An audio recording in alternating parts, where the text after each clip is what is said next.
Good morning, everyone. I just wanted to let you all know we have a bit of an audio issue at the moment, so our staff is working on just clarifying our connection on Zoom, and when that's done, we will start our meeting. So we expect this will take a couple minutes, so please stay tuned, and we'll start as soon as possible. Thank you.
Okay, it looks like we are back online, and I'd like to call this meeting to order. So good morning to everyone.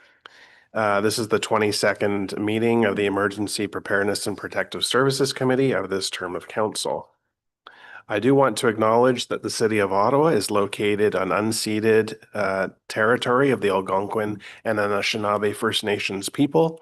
They have been inhabitants and stewards of these lands for millennia, and we honor and we recognize them. At this time, I'd like to turn to our committee coordinator to conduct a roll call, please. Councillor Bradley, Here. Councillor Desroches, Here. Councillor Dudas, Councillor Devine, Here. Councillor Hubley, Here. Councillor Johnson, Here. Councillor Kelly, Present. Councillor Luloff, Good morning. Conseillère Plante, Hello. Councillor Skalski, Here. Vice Chair Hill, Present. Chair Brockington. Here. Mr. Chair, we have quorum. Excellent. Thank you for that. So before we begin, I just want to take a moment to acknowledge that 2 weeks ago, on March the 8th, the city marked International Women's Day. This global day recognizes women's achievements, highlights the need to confront discrimination, and advance gender equity. Emergency and Protective Services is proud to have women serving in leadership and non-traditional roles across the entire department. Women continue to break down barriers, pursue their passions, and apply their skills in service of our city and of our community. And I invite everyone to join me in recognizing their important contributions, and we thank them. Turning to today's agenda, first, we will formally receive a response to inquiry submitted by Vice Chair Hill on January 28th, 2026 council meeting regarding extremism-related risks. And following that, we will receive a report on the food premises licensing review. As part of this term of council's bylaw review work plan, City Council directed staff to review the city's licensing regulations for food premises. Today, we'll hear from staff on the outcome of that review and the recommendations coming forward. We do have a number of delegations that will speak to this matter as well. So on that note, I will ask if there are any declarations of interest at this point. I see none. Item 3 is the confirmation of minutes from our meeting February 19th, 2026. I hope everyone's had an opportunity to review the minutes. Are the minutes from February 19th, 2026 confirmed? Confirmed? Thank you. Item 4, as I mentioned, is a response to the inquiries, the extremism-related risks. Does anyone wish to lift this item at this point? I will note that prior to today, we did receive one written communication from Mr. Don Lalone. That matter is on the City Council SharePoint site, should you wish to read the submission. So no one is asking to hold this item, so we will continue then. Item 5, the food premises licensing review. As I mentioned, we have 9 delegates who will speak to the matter once staff have gone through their presentation. So we'll start off with the General Manager Perot, with an introduction. Thank you, Chair, and good morning, members of the committee.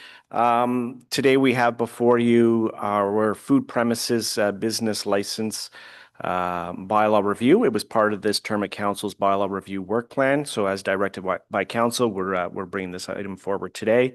I'm joined by members of our public policy development team, Samantha Montreuil, as well as Josh Davis, as well as our associate director in bylaw and regulatory services, Jake Ravel. So I will hand it over to Samantha and Josh to deliver this morning's presentation.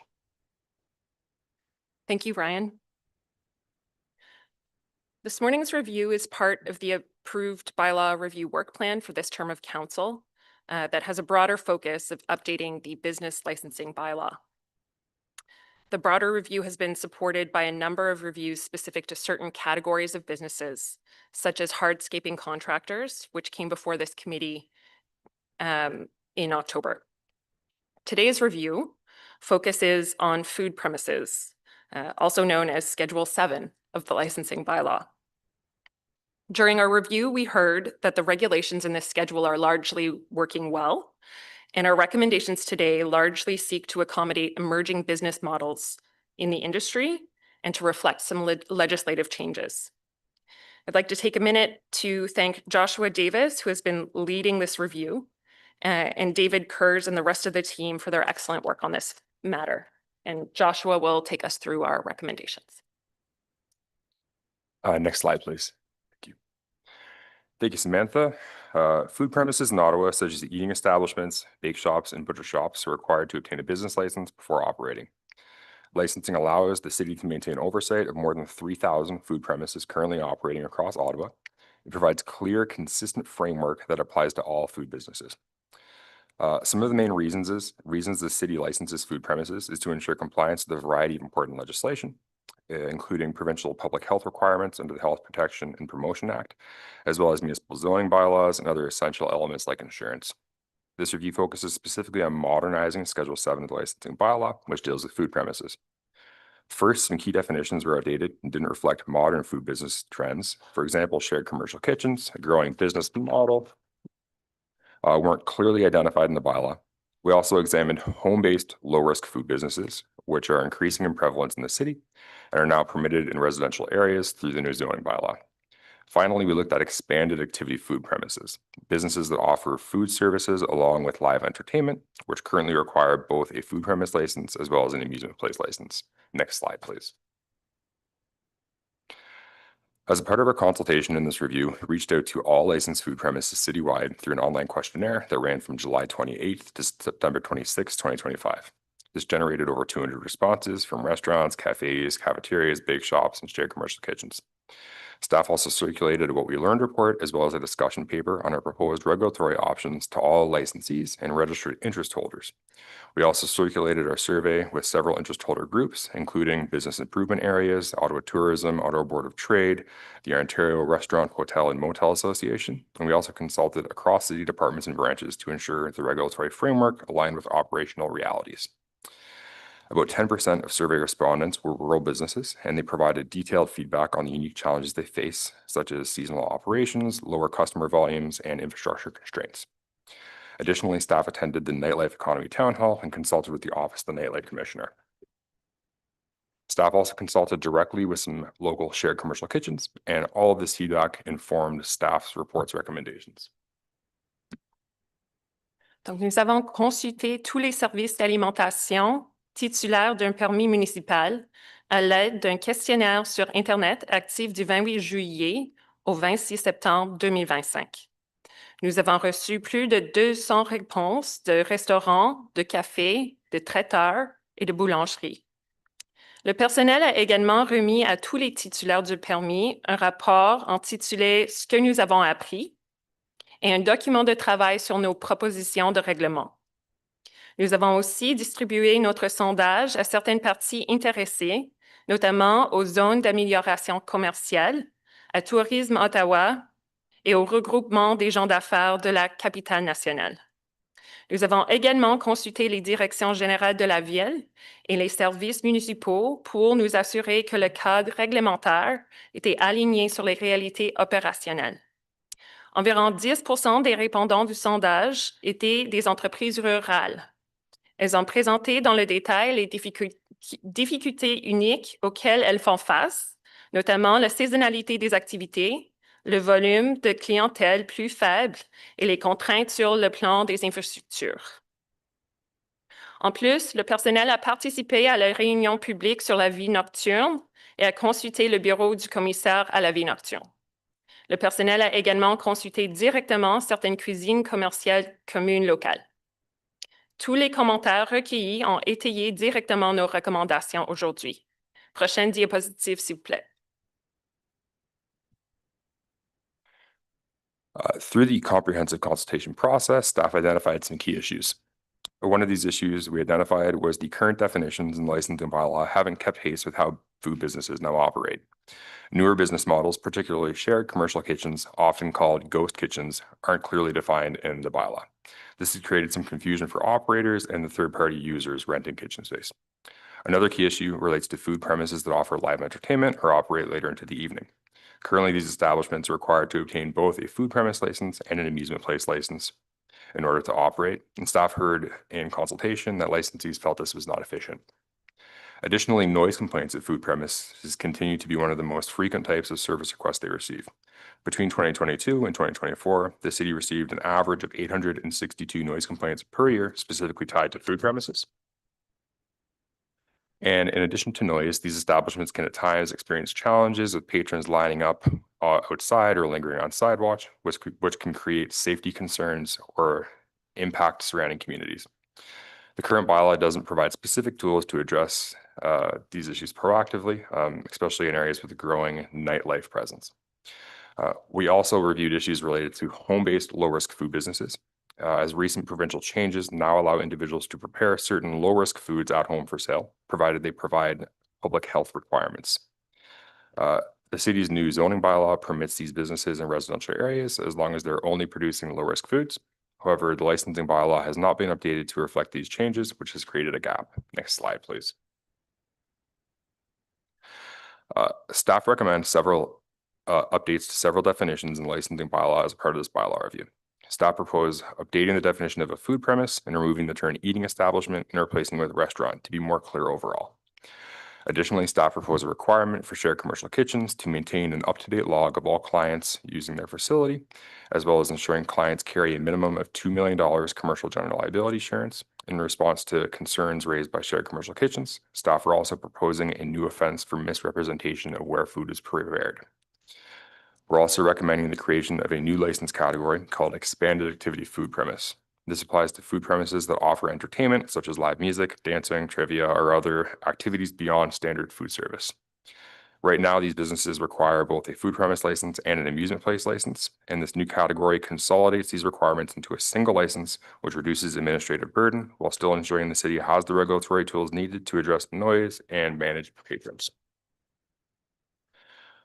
Staff also recommend enhanced authorities for the chief license inspector to address repeated non-compliance with the noise bylaw. These authorities include being able to require the closing of doors and windows to mitigate noise during noise-producing hours, being able to require the relocation of noise-producing equipment within the establishment to mitigate noise, and being able to require the expanded activity food premise obtain a professional engineer's report with recommendations for how to come into compliance with the noise bylaw, as well as confirmation that required remediation of the premises has been completed. We will note that the professional engineer's report will only be required in cases of chronic noncompliance when all other enforcement tools have been ineffective in bringing the licensee into compliance. We're also recommending that home-based businesses preparing low-risk foods be exempt from municipal licensing requirement. This aligns with provincial regulatory changes, which allow residents to prepare and sell low-risk foods as long as they meet public health requirements.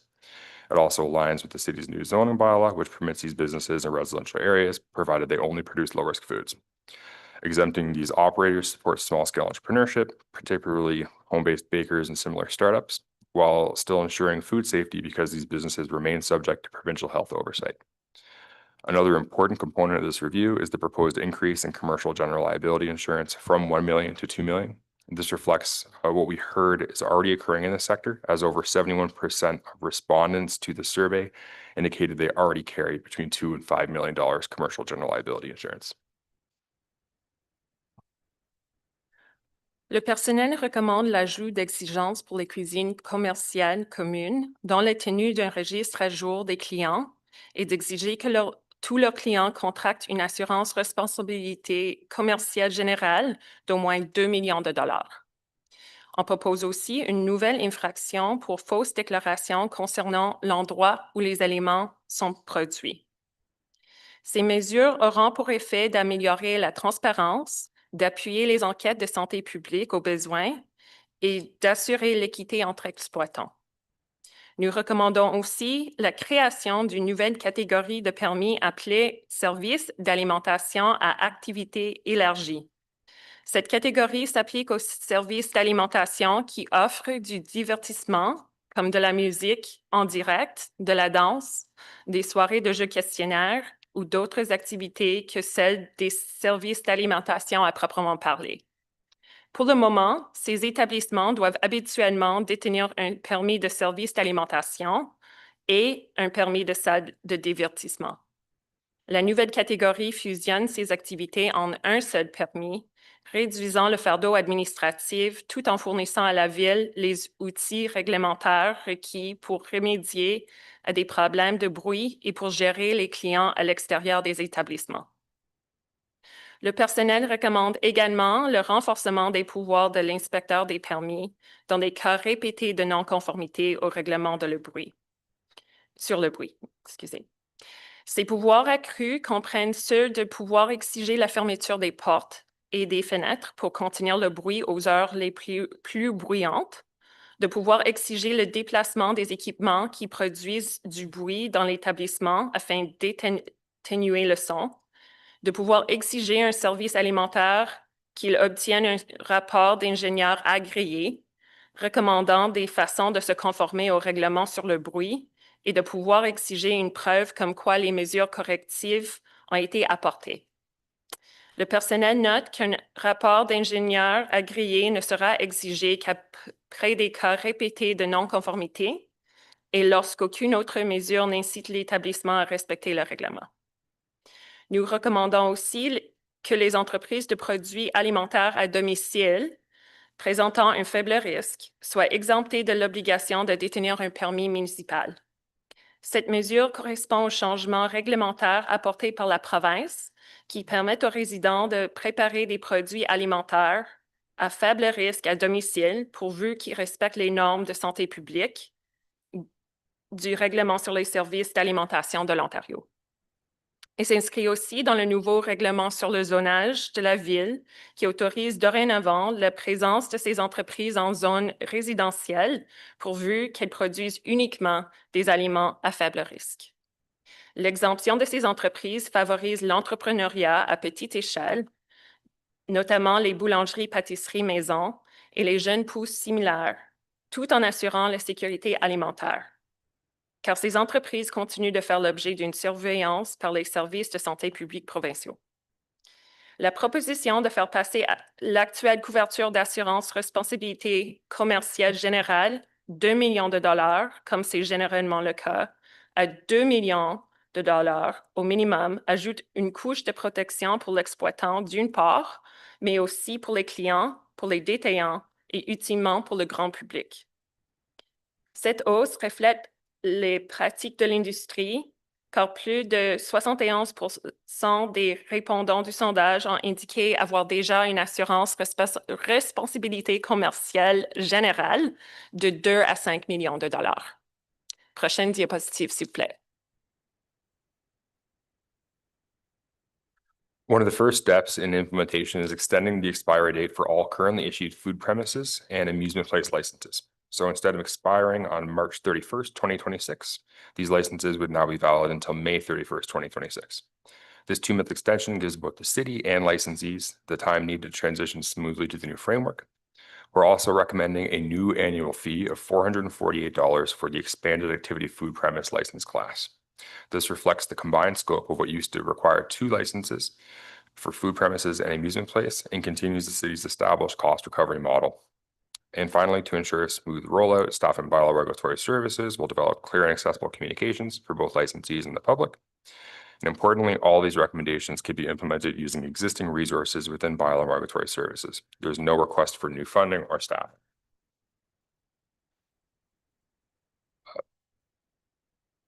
Next slide, please. We're bringing this report's recommendations forward today for consideration by this committee, and if accepted, will rise to council on April 8th, 2026. And if approved at council, the revised food premise regulations will come into effect on May 31st, 2026. That concludes our presentation. Thank you for your time, and we welcome any questions.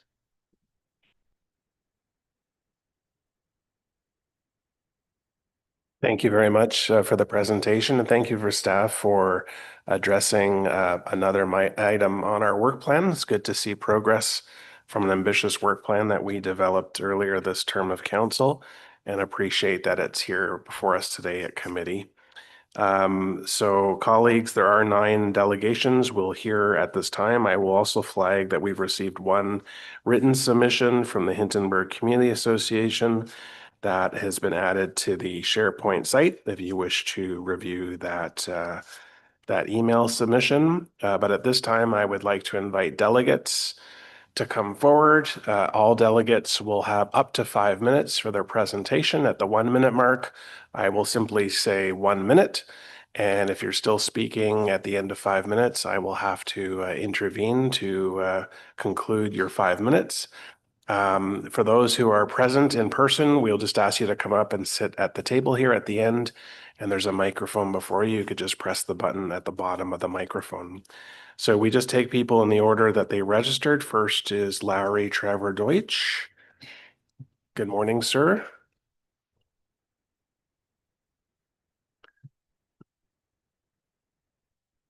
Right here.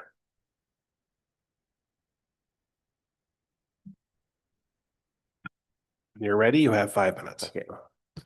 Good morning, council members, and thank you for this opportunity to provide feedback on the proposed changes to the food premises licensing. My name is Laurier Trevor Deutsch, and I'm a business development consultant in the city. As part of my practice, I oversee licensing and renewals for approximately a dozen establishments here, as well for a cafe owned and operated by my son. I deal with food, amusement, and liquor licenses all the time. I also volunteer my services to several local businesses if they really need them, and a lot of them do. So I have both personal and professional experience in this matter. I'd like to begin by noting that this review process has been a very positive experience and represents a strong first step forward to modernizing the city's licensing framework at a time when the industry is really struggling. Feedback was clearly welcomed, and I appreciate that my input was considered even where it may not have been fully incorporated into the recommendations.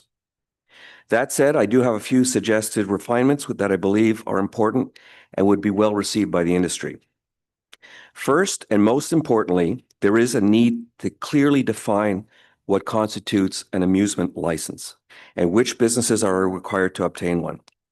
The city's website currently defines an amusement business as simply one that provides entertainment or amusement, including establishments with 5 or more arcade machines, billiard tables, bowling alleys, golf ranges, skating, and public halls. However, the bylaw review refers specifically to businesses hosting live entertainment. This has always been confusing to me. For example, some venues believe they require an amusement license simply for having a DJ at night. It is unclear to me whether that interpretation is correct. The lack of clarity has been a recurring issue. It raises the question of whether establishments like my family business or restaurants should require an amusement license if they occasionally offer live music, such as a guitarist on the weekend. In my view, this does not align with the original intent of the license category. We need a more objective test of what constitutes an amusement license or an amusement place. For example, does the license specifically apply to live entertainment, as in the review, or will it apply to DJs? Is the entertainment incidental to the business, or is it its primary draw? Will patrons attend primarily for entertainment, or is the entertainment ancillary to the restaurant? Will there be lineups, which I think is really one of the keys?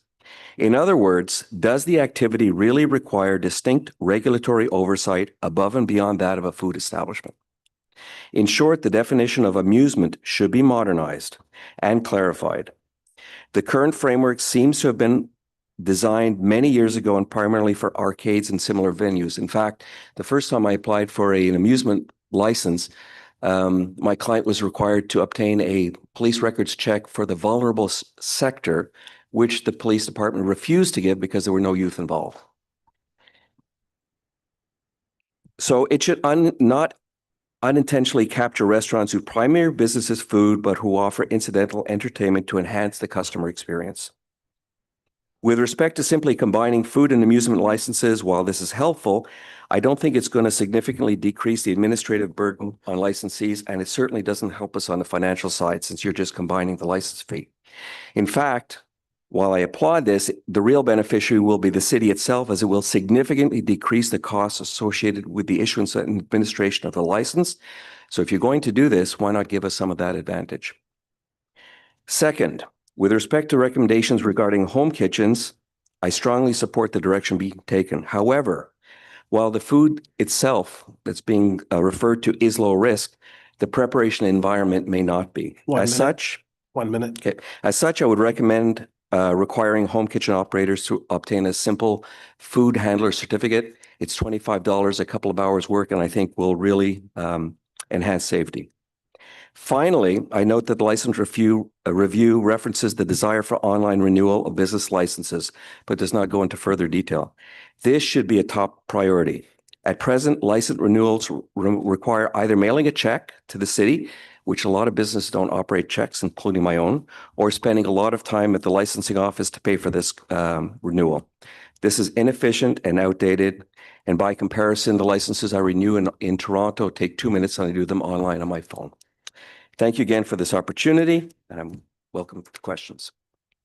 Thank you, sir, for your presentation this morning. I'll just see if any of my colleagues have a question. Vice Chair Hill, please go ahead. Yeah, thank you very much, Mr. Chair, and thank you for the presentation this morning, Mr. Trevor Deutsch. I have a question about the combined license piece. You spoke to the cost and you spoke to I think I would sum it as a bit of redundancy, but could you elaborate on that a little bit in terms of what that means from a licensing perspective? Are you seeing inspectors come multiple times for the same site kind of thing? Is that what you're referring to? Well, absolutely. And on the licensing side, let me give you an example. When we licensed Med Supper Club in the market in Lansdowne, we had 3 fire inspections, one for liquor, one for the amusement license, and one for the food license. It was the same inspector doing the same inspection, all within several weeks of each other. And we have a very good relationship with both the food inspectors and the fire inspectors. They're very helpful, but they are overworked. And when I see them come in 3 times in the matter of 6 weeks to do the same inspection, that doesn't seem to be a very efficient use of resources. Thank you very much. And I note your comments about the ambiguity on the amusement licensing and the potential options for online registration. So I'll be asking some questions to staff on that once it's my time to do that. Thank you very much. Thank you, Vice Chair. Councillor Lulov.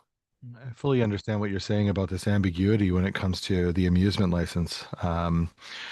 I have several businesses in my ward that are either a restaurant or a local brewery, and ancillary to the work that they do there, they open up their space in the evenings after the work is done for things like trivia night, karaoke, maybe like a single person and a guitar or a small band. And many of them have recently found out that they require an amusement license to do that. And when you look at the wording within the amusement license, it reads like it's meant for like a bowling alley or for an arcade or a midway or that sort of thing.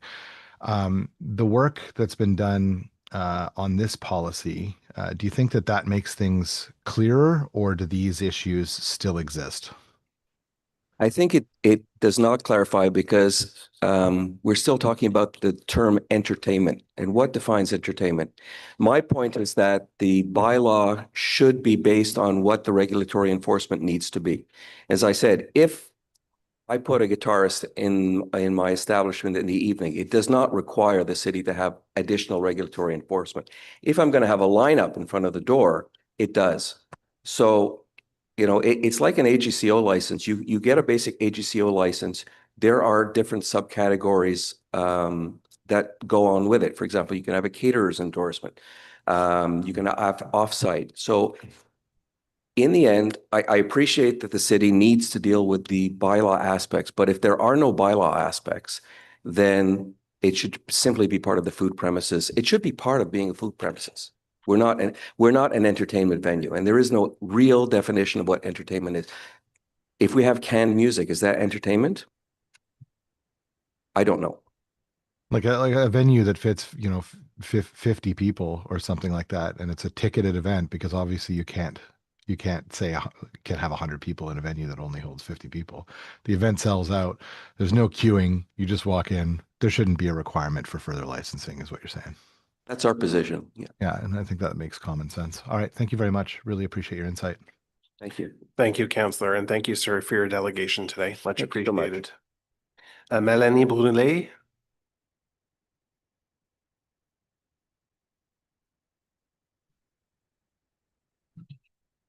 Good morning, bienvenue. Good morning, merci, thank you very much. Thank you for your time today. Also, thank you for the work that you do to keep this city safe, everyone, and that's a lot of work that was in that report. My name is Mélanie Brûlé. I'm the Executive Director of the Ottawa Music Industry Coalition. We act as Ottawa's music office and represent over 500 music industry professionals, including venue owners, operators, artists, and technicians across the city. I want to start by saying that I support many items recommended in this report, particularly the move towards a single licensing category for venues offering food and live entertainment. As I mentioned in my email last week, I think this is a step forward in helping streamline processes for small businesses that are already working very hard. I am here, however, to do my due diligence and raise concerns about two specific proposed enforcement tools outlined on page 17. One is the ability to mandate the relocation of sound equipment within a venue, and the ability to require professional acoustic engineering reports at the expense of the licensee. As currently written, these measures are being introduced without clearly defined thresholds, processes, or protections for operators. If we're serious about downtown revitalization and building a strong nightlife economy, we need policies developed in meaningful collaboration with the creative industries sector, with clear boundaries that allow operators, residents, and enforcement all to succeed. As you can imagine, vague measures create uncertainty, and for many small and mid-sized venues, a real financial risk. Acoustic reports alone can be extremely costly, into the tens of thousands, as noted in the report. And also many venues operate with custom-built sound systems. There's an important distinction between volume and acoustics, and without clear standards or technical expertise guiding these decisions, we risk creating more tension and actually not solving the issue. It should be noted that this isn't about a lack of willingness from venues to operate and cooperate with the set parameters. It's that the set expectations and the steps to meet them could and should be more clearly defined. I shared a letter to the committee from one of our members who has spent the last year investing in soundproofing, working with neighbors, and engaging with bylaw, and is still in court. This is an example of a gap, and the cornerstone to resolving this situation has been the inability to access the data needed to move forward. So that points to a broader issue. These measures are addressing noise and acoustics, but are being introduced through a licensing framework rather than through a proper noise bylaw review where clear standards, definitions, and processes can be established. Other cities approach this differently. They pair enforcement with clear policy frameworks, define thresholds, and shared responsibilities like an agent of change principle. This improves compliance and reduces conflict. As I noted in my email, the Nightlife Council raised the need for updated noise and sound policies during the last bylaw review, and we understand that this work is anticipated for the next term of council. Right now, Ottawa is proposing to expand enforcement without that policy foundation in place. So my recommendation is simple: advancing the broader licensing updates, but temporarily hold the implementation of the 2 expanded activity provisions related to relocating sound equipment and requiring acoustic engineering reports, and address these with the upcoming noise bylaw review with proper consultation with the industry. We recognize that this is a complex issue, which is exactly why it's important to get it right. Done well, this can support public safety and the long-term viability of our venues, which are critical to Ottawa's economy, nightlife, and downtown revitalization. So OMIC is here to help. This is exactly the role that we play, and we look forward to continuing the work together to ensure that this is implemented in a way that is clear, fair, and effective. Thank you. Happy to answer questions. Thank you very much for your presentation. That's much appreciated. Do you have a question from my colleague, Councillor Devine? Thank you, Chair. Thank you, Melanie, for the delegation. And not just for the delegation, but for the practical solutions that you recommend. On that, when you were referring to those 2 enforcement measures, and forgive me if I get the terminology wrong, but the forced relocation of sound equipment and the requirement for acoustic reports, were those measures as developed, were they developed through any form of consultation engagement with local industry? No, we were sent an email that was the mass email that was sent to everyone around the bylaw review for food premises, but included in that PDF, there was nothing mentioning these particular points. Yeah, we were not consulted. And staying on that line, I assume that you probably have relationships or understanding of how other cities might develop practices in this area. On those 2 measures, the city's ability to enforce through bylaw the relocation of equipment and or demand acoustic reports, are you aware of whether or not other cities use those kinds of tools? It's okay if you don't know, but... No, I am aware. Actually, every 2 months, I meet with other music officers all across Ontario. So every 2 months, we have a standing meeting with music officers. So we meet with London, Ontario, Kingston, Mississauga, Toronto. Now we have Kitchener and Sault Ste. Marie and Northern Ontario. So we have a standing meeting that I chair so that I could get more information when I started this role 4 years ago. So we are often exchanging best practices. So I did absolutely reach out to all of them. And there is nothing in a licensing review in any city in Ontario that has a music strategy that is included with the relocation of sound equipment. There's nothing that we can tell has a licensing review or a licensing bylaw that includes that. So just to be absolutely clear on that, in those cities that you consulted with, and on those 2 particular measures, relocating equipment and requiring acoustic reports, in your sister cities, you didn't find that those cities have bylaws that speak to those as enforcement tools through bylaw, through licensing? Through licensing, correct. There's a lot of folks that have noise bylaws, and actually they changed it into calling it sound bylaw, so that we're mitigating the thought of nightlife being a nuisance. So there's a lot of work to be done. We're very much at the beginning, but no, you are correct. And I'm not sure if it's from you or from other delegates, but it's not the first time I've heard requests that the term noise bylaw be replaced by sound bylaw, because not all sound is noise. And then just to that, I was going to ask whether or not the industry had specific recommendations of how to honor the spirit of those measures.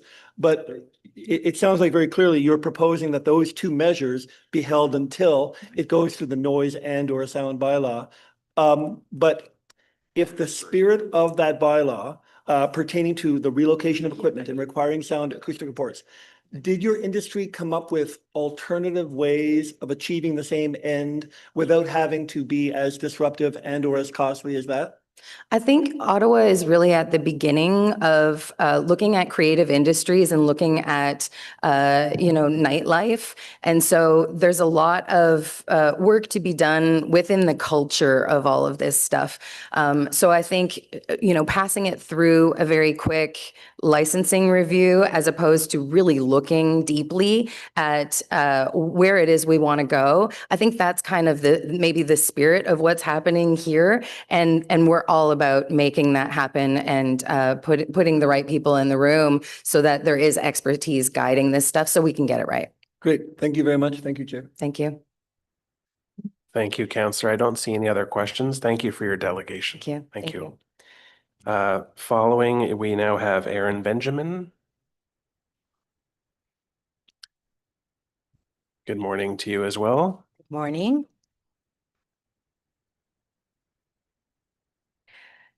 Good morning, Mr. Chair, members of the committee. Chief Hutt, great to see you. Thank you for the opportunity to speak today. You're going to hear some similar themes from me as you did from Melanie. My name is Aaron Benjamin. I am the president and CEO of the Canadian Live Music Association for a few more weeks, and I'm here on behalf of live music venues, promoters, and the broader ecosystem of cultural workers who contribute to Ottawa's economy, identity, and vibrancy. Let me start by acknowledging that there are absolutely positive elements in this report. The move toward a more streamlined licensing framework, including a single category for venues offering live music and programming, is meaningful and a very welcome step forward. However, as written, this framework also introduces new enforcement tools that, without clear guardrails, could create significant financial and operational risk for live music venues, particularly small and mid-sized operators. These are not reasons to stop the work, obviously, but they are reasons to refine it before implementation.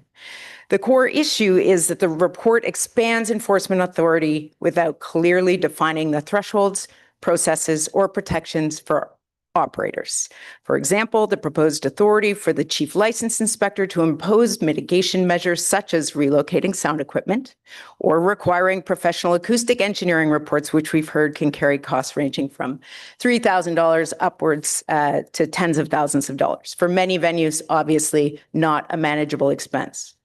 What remains unclear is under what conditions are these measures triggered, what constitutes a repeat violation, and what opportunity exists for a venue to resolve issues before escalation. As written, much of this framework relies on discretionary decision-making without clearly defined thresholds. That creates inconsistency, or can create inconsistency in application and uncertainty for operators who are trying to comply in good faith. We're already seeing the consequences of that ambiguity. There are cases where venues have made significant investments, engaged with neighbors, worked closely with city staff and bylaw, yet still face escalation. That suggests that the issue is not a lack of effort or willingness to comply. It's the absence of a clear and reliable pathway to compliance. There's also the broader structural concern Melanie touched on. The framework is being introduced in the context of ongoing bylaw modernization while key elements, particularly the city's noise bylaw, remain unresolved. In effect, we are layering expanded enforcement onto an incomplete policy foundation. At the same time, live music venues are not typical food premises. They are cultural infrastructure. They support local artists, they create jobs, they drive tourism and contribute to the kind of city building Ottawa has consistently prioritized. If we create a system that is unpredictable or cost prohibitive, we risk not just reducing complaints, we risk reducing the number of venues themselves. To ensure that framework is workable and balanced, we recommend 4 specific adjustments. First, formal recognition of live music venues as distinct cultural infrastructure within the licensing framework. Second, clearly define thresholds and escalation pathways before costly mitigation measures such as mandatory engineering reports can be imposed. Third, adoption of agent of change principles to ensure responsibility for noise mitigation is fairly distributed as our amazing city grows and intensifies. And finally, fourth, alignment with a modernized noise bylaw rather than layering new enforcement tools onto a framework that's already been identified as needing review. Finally, we'd like to note that key industry stakeholders were not meaningfully consulted in this process, despite raising the issues in previous bylaw discussions. There's a great opportunity to correct that before implementation, and I would like to acknowledge, pleased to say that last week we did meet with city staff on this issue. They were very amenable to working more closely together in the future, so that's great. In closing, absolutely not here to oppose the work, just here to help get it right. So we urge the committee to take your time to refine this policy, to engage the sector, in particular the Ottawa Music Industry Coalition, and ensure that Ottawa's live music ecosystem, our amazing live music ecosystem, can continue to thrive. Thank you so much. Thank you, Ms. Benjamin, for your presentation. We do have, I thought we had a question. We do. Councillor Devine, go ahead. Thank you, Chair. Thank you, Aaron, for being here and always for being such a fantastic advocate for Ottawa arts and entertainment and culture. So not only did I notice a lot of similarity between your delegation and the former, but a terminology used that I didn't understand. I don't mind admitting when I don't understand something. What do you mean? Would you mind telling me? Because I could either just, go Google it or ask you. What do you mean by agent of change principles, your third request? Excellent question. So agent of change, and my colleagues who will follow me, I'm sure will have additional insight here. Agent of change, just really high level, means that what is coming into the space to create the change is responsible for helping to manage that change. So in a case of, let's take a development, a building is going up and there's an existing live music venue already in that neighborhood. The developer of the building is responsible for managing the pre-existing reality of the venue. So ensuring that there are triple glazed windows and talking to residents who may rent or purchase in that building, the experience of the neighborhood and what to expect. So managing the change. The agent of change is the one who's creating the change, and managing the pre-existing relationships to help mitigate issues of noise in particular. And in your case, because I think you said the third recommendation was the adoption of agent of change principles. Correct. In this case, would that mean, because I don't think you're talking necessarily about changes that bylaw might be imposing on existing venues, but and correct me if I'm wrong, but in what you just described, would that mean that if there's a venue that might not be a live music venue, but a new agent of change is coming in to transform it into such, that the onus of responsibility becomes that agent of change to make it so that it is conducive with zoning and or bylaw? What would be the onus of responsibility on that agent of change if that were somebody looking to transform a venue into a music venue? You're absolutely right. So it works both ways. It's definitely, when we look at the case of the new venue history and on Rideau coming in fact, announcing their first 9 shows today, I believe, they would be the agent of change in that context. And so they would be responsible for working responsibly with the local community to understand the implications and the impact of their business on pre-existing businesses and neighborhoods. And if rather than being a new venue with a new developer, let's say, if an existing venue is making renovations and or changes to their established venue, do they also then become an agent of change? Right. So if there's no new development in the area and it's a venue that is attempting to, if there are issues ongoing, I would say that venue absolutely has a responsibility to manage the impact of their business on surrounding other businesses and residential, et cetera. In practice, I'd like to think that it's everybody, everyone can work together to resolve challenges, especially when we understand what constitutes a thriving neighborhood, in particular in our downtown core and surrounding neighborhoods. If we're not mindful of what the elements are of a thriving, especially music city, we risk taking, losing venues that we talked about. If we make it too hard to operate different types of businesses that we know add to the vibrancy and prosperity of our visitors and residents, then, we do that despite ourselves. So finding that balance, Councillor, I think is everyone's responsibility. What the law says exactly, I'm not 100% sure, but in the context of agent of change, I think philosophically, everyone has a role to play in that particular scenario. Thank you very much. Thank you, Chair. Thank you, Councillor. Vice Chair Hill. Thank you very much, Aaron, for your advocacy on this issue. And I agree. I love the music scene here in Ottawa, from small venues to big concerts. I will ask a couple questions to staff to follow up on your 4 comments. But I am very heartened to hear that you've had conversations leading up to this that have been positive, and we have an opportunity between now and council to perhaps make some tweaks as need be. I think I'll leave it there. Thank you very much. Thank you.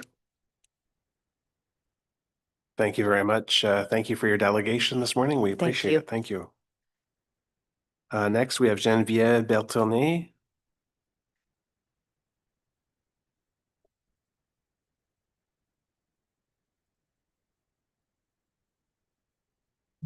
Morning, bienvenue. Thank you. All right. Good morning, Chair and members of committee. Thank you for your time and your ongoing work to improve our city and its processes. My name is Geneviève Bétourné, and I am the founder, operator, and creative director of Art House located in West Centertown.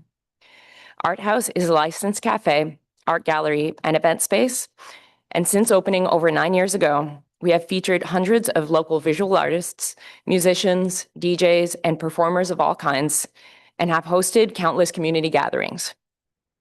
We are known as a welcoming and inclusive space, a lively hub that supports discovery, creativity, and connection. We are also known for being one of Ottawa's only late-night cafes, with our busiest times during the week being between 6 and 10 p.m. While we are a smaller venue, we host events almost daily, and our programming is crucial both to the success of our business and to community building. Art House is a member of the Ottawa Music Industry Coalition, and in the interest of other members, fellow venue owners, and the city as a whole, I would like to express my concerns regarding certain expanded authorities for the Chief License Inspector proposed in the report for the food premises licensing review. Specifically, I am referring to the ability to mandate the relocation of sound equipment and to require professional acoustic engineering reports at the licensee's expense. Let it be clear that I recognize the importance of ensuring that our shared spaces remain respectful, safe, and enjoyable for everyone. I value the city's ongoing efforts towards this goal and can appreciate the complexity of balancing the wants and needs of residents, businesses, and the broader community. This is why I believe that how enforcement measures are implemented matters greatly. As currently proposed, these new authorities introduce significant uncertainty and risk for small and mid-sized venues, particularly in the absence of clearly defined standards, processes, and access to tools and guidance. Decisions made without the appropriate expertise or a structured framework can lead to unnecessary costs and unintended harm, including ineffective changes and confusion and conflict with no clear path to resolution. For many venues like mine, being required to obtain a professional engineering report costing several $1,000s or significantly alter a sound system could seriously compromise the business. We already operate in what is considered a high-risk industry with high volatility and inherent unpredictability. We run on tight margins and often have to manage sizable and unexpected expenses. As an example, Art House has recently had to spend over $70,000 to undergo renovations to address building code issues and ensure business viability. The need for these changes arose from factors that have been outside of our control. Having been faced with many other challenges and setbacks over recent years, we were already in a period of recovery when we had to take on this project. And given our current position, I'm not sure that we would survive another blow. More broadly, the presence of these risks may discourage operators from opening or continuing to run cultural spaces in Ottawa, something I believe we all want to avoid. Venues are critical components of a city's cultural and economic infrastructure. They provide platforms for emerging artists, boosting cultural vitality, community engagement, and social cohesion, while acting as economic catalysts that create jobs, strengthen local supply chains, and attract visitors. Our venues would benefit immensely from the kind of investment seen in other thriving cities where resources for noise mitigation help sustain a vibrant and stable cultural ecosystem. In the end, I'm here to encourage an approach to the necessary updates that is thoughtful and collaborative to minimize unintended consequences and maximize practicality and effectiveness. 1 minute. I support the recommendation to defer the implementation of the specific authorities that were mentioned until they can be more thoroughly addressed through the upcoming noise bylaw review with input from industry experts and stakeholders. There is no shortage of organizations and individuals who are eager to help in this regard and who are aligned on the vision of a city that is both livable and vibrant. I see strategic policy development in collaboration with cultural and entertainment sectors as laying the groundwork that will allow us to nurture a thriving arts and culture scene, build a strong nightlife economy, and support the city's long-term growth. Thanks again for your time and consideration. Thank you for yours. We appreciate your delegation this morning. I do have a question from my colleague, Councillor Devine. Please go ahead. Thank you, Chair. Way to hold through, Genevieve, there as a couple dozen little mini elephants walked into the room. Hello, everybody. Hello, kiddos. You're here to watch how the city conducts business. Hey, it's so obviously I'm hearing a repeated pattern Yes. on at least two of those concerns, but I appreciate hearing the perspective from someone who runs a venue. So can I ask? I can assume that, you know, the consequence or the impact on your business of being required to procure, and forgive me if I get this wrong, a sound engineering acoustic report.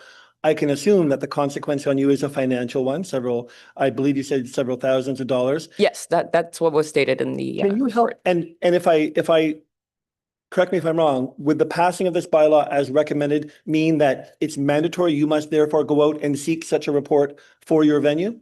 I think that this is what is expressed in the report is that there is the authority is given to the chief license inspector to mandate this kind of report, and I think that this is where there is a lack of experience and expertise that could potential, it makes it a little bit discretionary. Of course.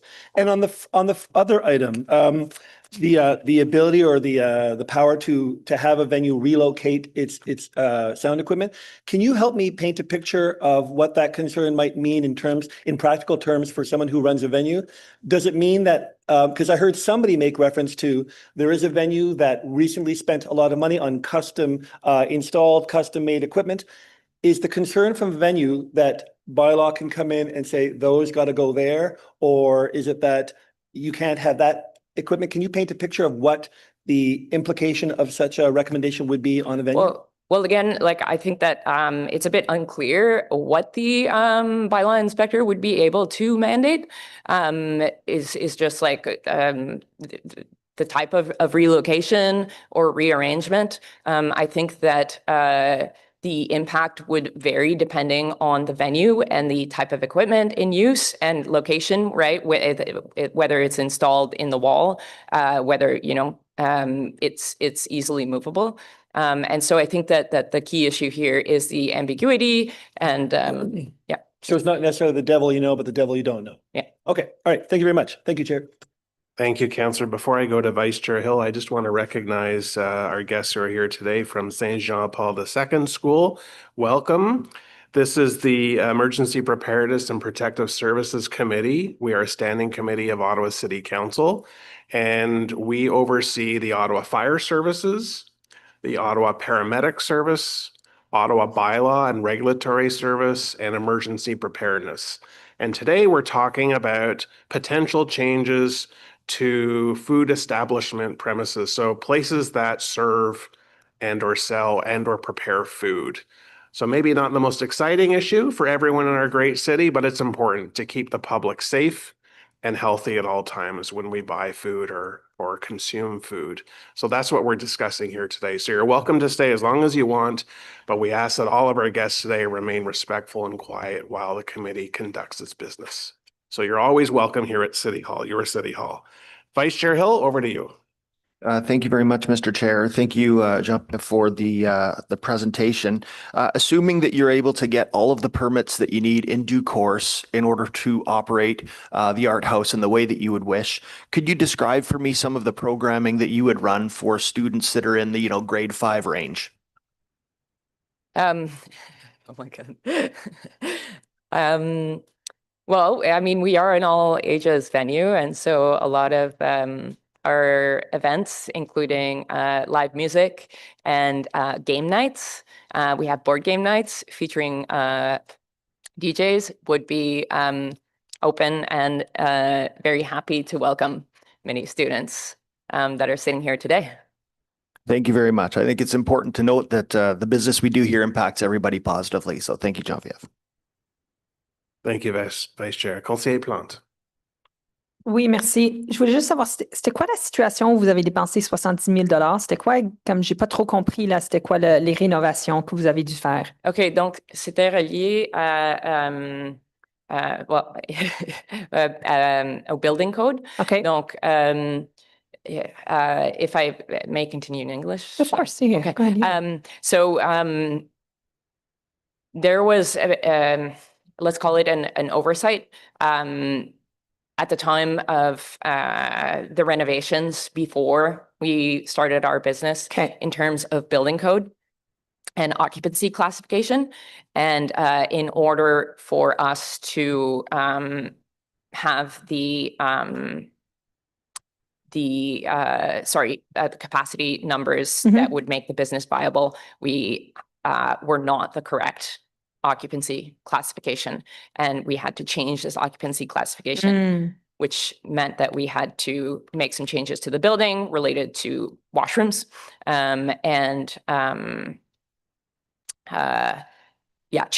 change also the building classification, which can only happen through a building permit. Got it. Okay. So would you have had to do that, say if it was like owner occupied kind of house? Like I'm just, it seems like something you would have had to do anyways, or maybe I'm misreading the situation. I mean, had it been done correctly from the beginning, we would not have had to do it later on, and it would not have been put on the business. Right. It could have easily been done at the beginning from the property owner. Of course. And the business had to take on. Of course. And I was just wondering too, because I have obviously a very dense ward, and there's people, and Jake, you're going to shake your head here. There's people who live amongst our many music venues, and our cafes turned music venues, et cetera. And it sometimes causes, in French, we say les problèmes de cohabitation, right? Like so I was just wondering, has your place had any noise complaints, or this was just something you did just to stay It was something that we did to stay viable, just because of our occupancy classification was kind of an unusual one, and our number of seats were actually quite low for the size of the space. So again, we were not restricted by the area of operation. We were restricted exclusively by number of bathrooms,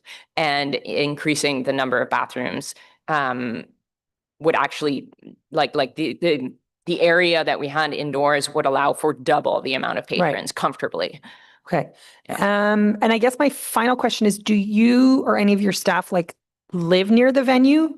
Yes. Okay. So that generally then get an idea of what it's like in the neighborhood and why you have to do these things. I find sometimes the people who are advocating one way or another, they don't necessarily live near the area that's being affected. So I'm happy to hear that you do, because then we do, and we have happy neighbors, and I don't think that we've been an overly problematic venue, and even with the increased capacity that we've managed, it has not been a nuisance to the neighborhood, and we don't have lineups outside and things like that. It's still a very comfortable kind of space, but it was necessary for us to be sustainable. Great. Thank you so much. And I'm happy to if ever you want to reach out and chat about this. I have similar venues in my area, so I'm always happy to have this conversation. Yeah, I'd be happy to help some fellow venue owners. Okay. Merci beaucoup. Thank you for your time. Thank you for your questions. That concludes questions for you. So thank you for your delegation. We appreciate it. Next, we have Mateus Munoz.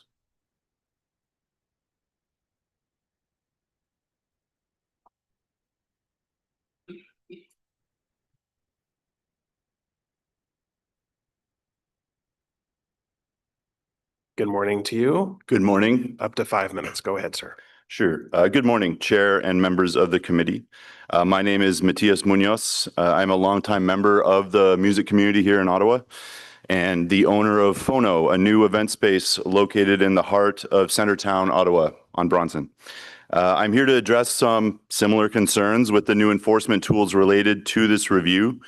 As a business owner who has just navigated the gauntlet of opening a brick and mortar space downtown in this climate, I want to share the practical reality of what these proposed changes mean for people like myself. Starting a business is always a risk calculation.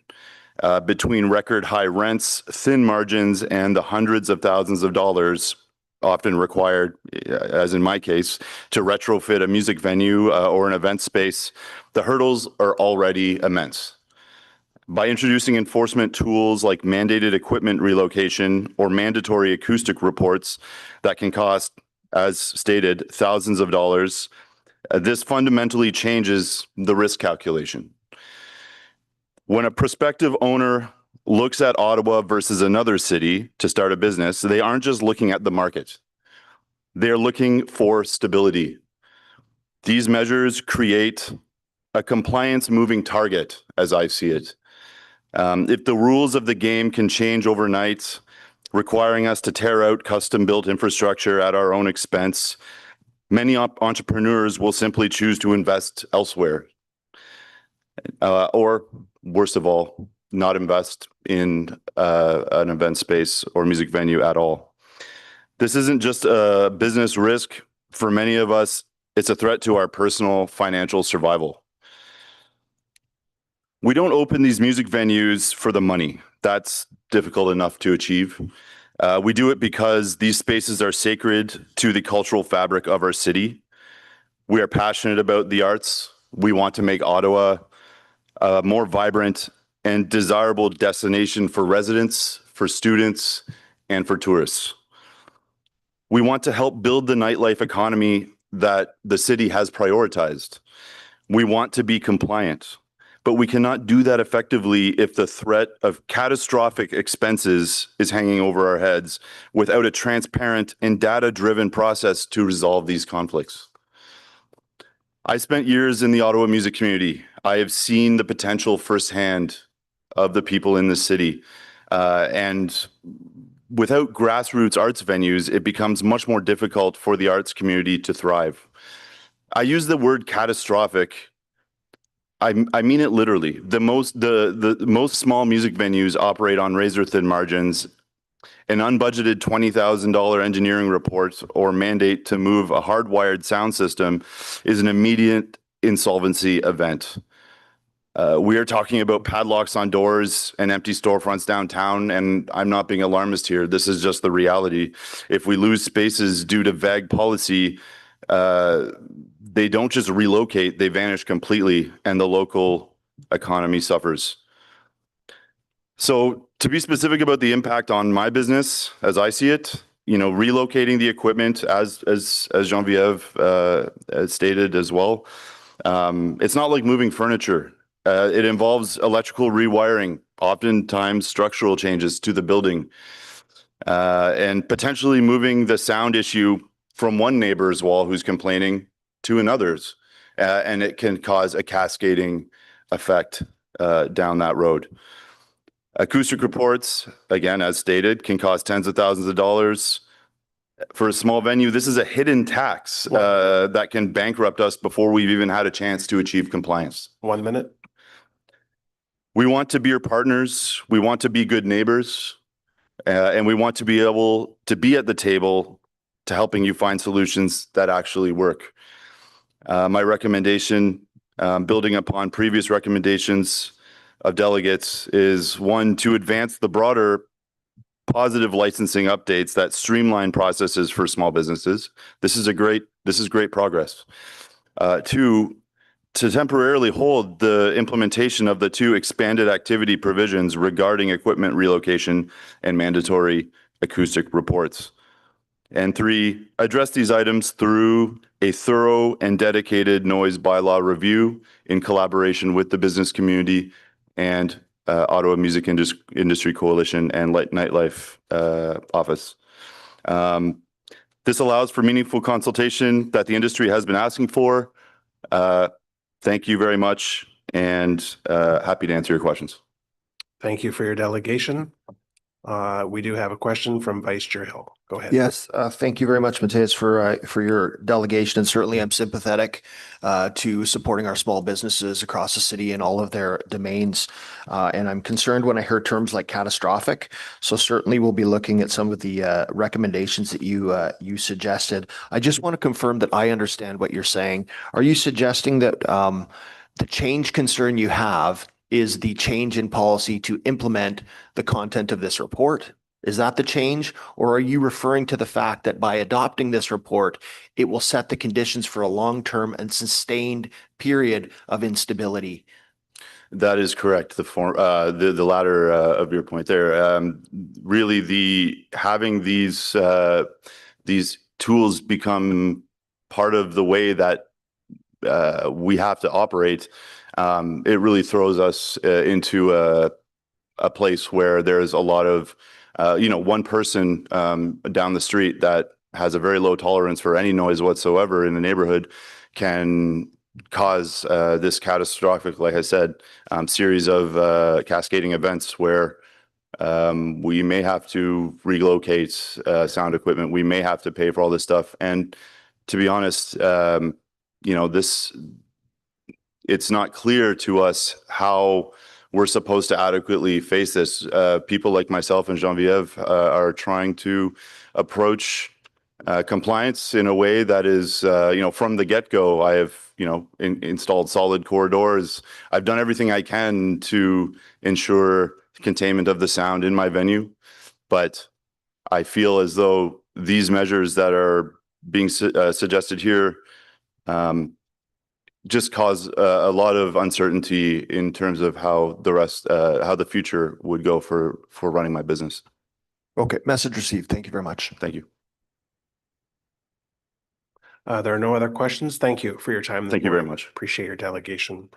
Next, we have James Scott McKillop.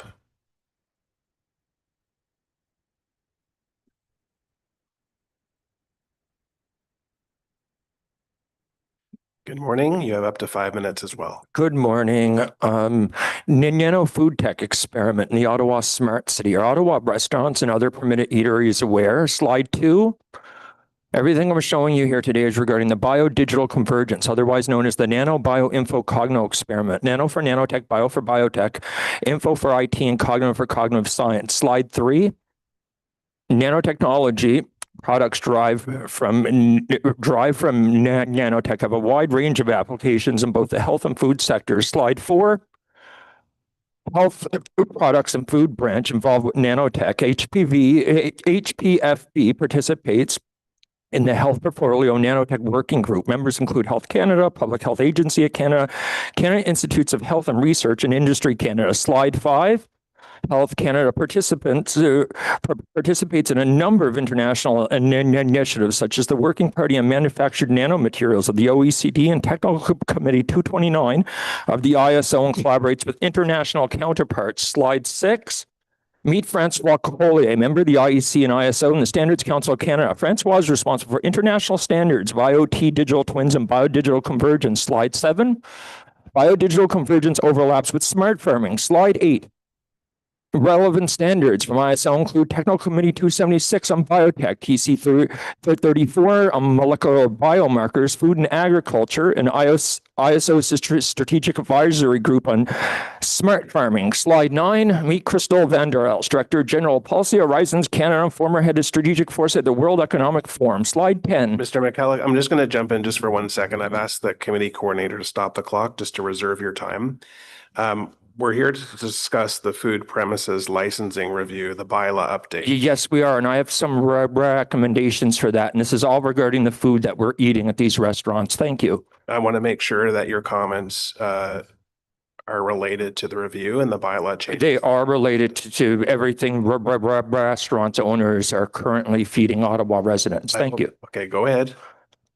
Slide 10 I was at, I believe. Precision and smart farming uses a combination of technologies to influence and alter how agriculture industries functions, including using robots, data optimizing fertilizer inputs, and blockchain-enabled origin tracing. Slide 11. Biodigital innovations modified how we produce food, integrate new types of food, and disrupt existing supply chains, including lab-grown food. Slide 12. Another thing I don't accept is CRISPR-modified crops, cultured meat, individualized diets based on DNA profiling, and nutrigenomics. Slide 13. Tiny Tech tackles big problems. Agriculture and Agri-Food Canada scientist Dr. Justin Pahara is working on a new crop treatment that will target insects with nanomaterials to track them with 3D images. Slide 14. NRC capabilities in food, written in 2016 with Agriculture and Agri-Food Canada. Slide 15. I'm just jumping in again. We have a point of order. Sorry to interrupt your presentation. Point of order.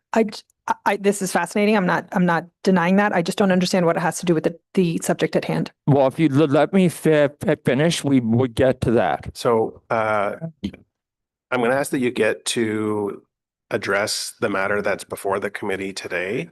If you're not able to address the matter before. I am addressing all matters of food and that you're giving out new license agreements here.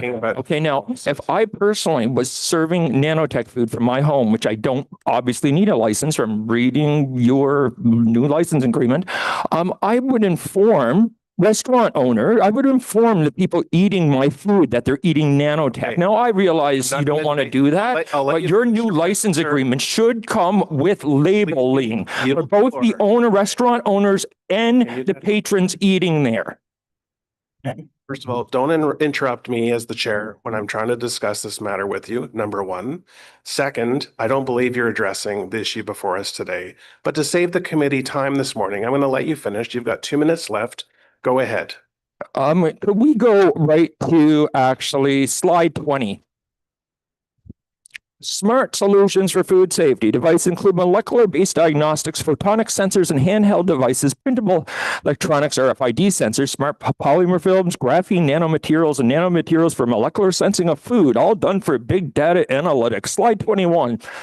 Contact Lawrence O'Connor for more info on dangerous food tech. Slide 22.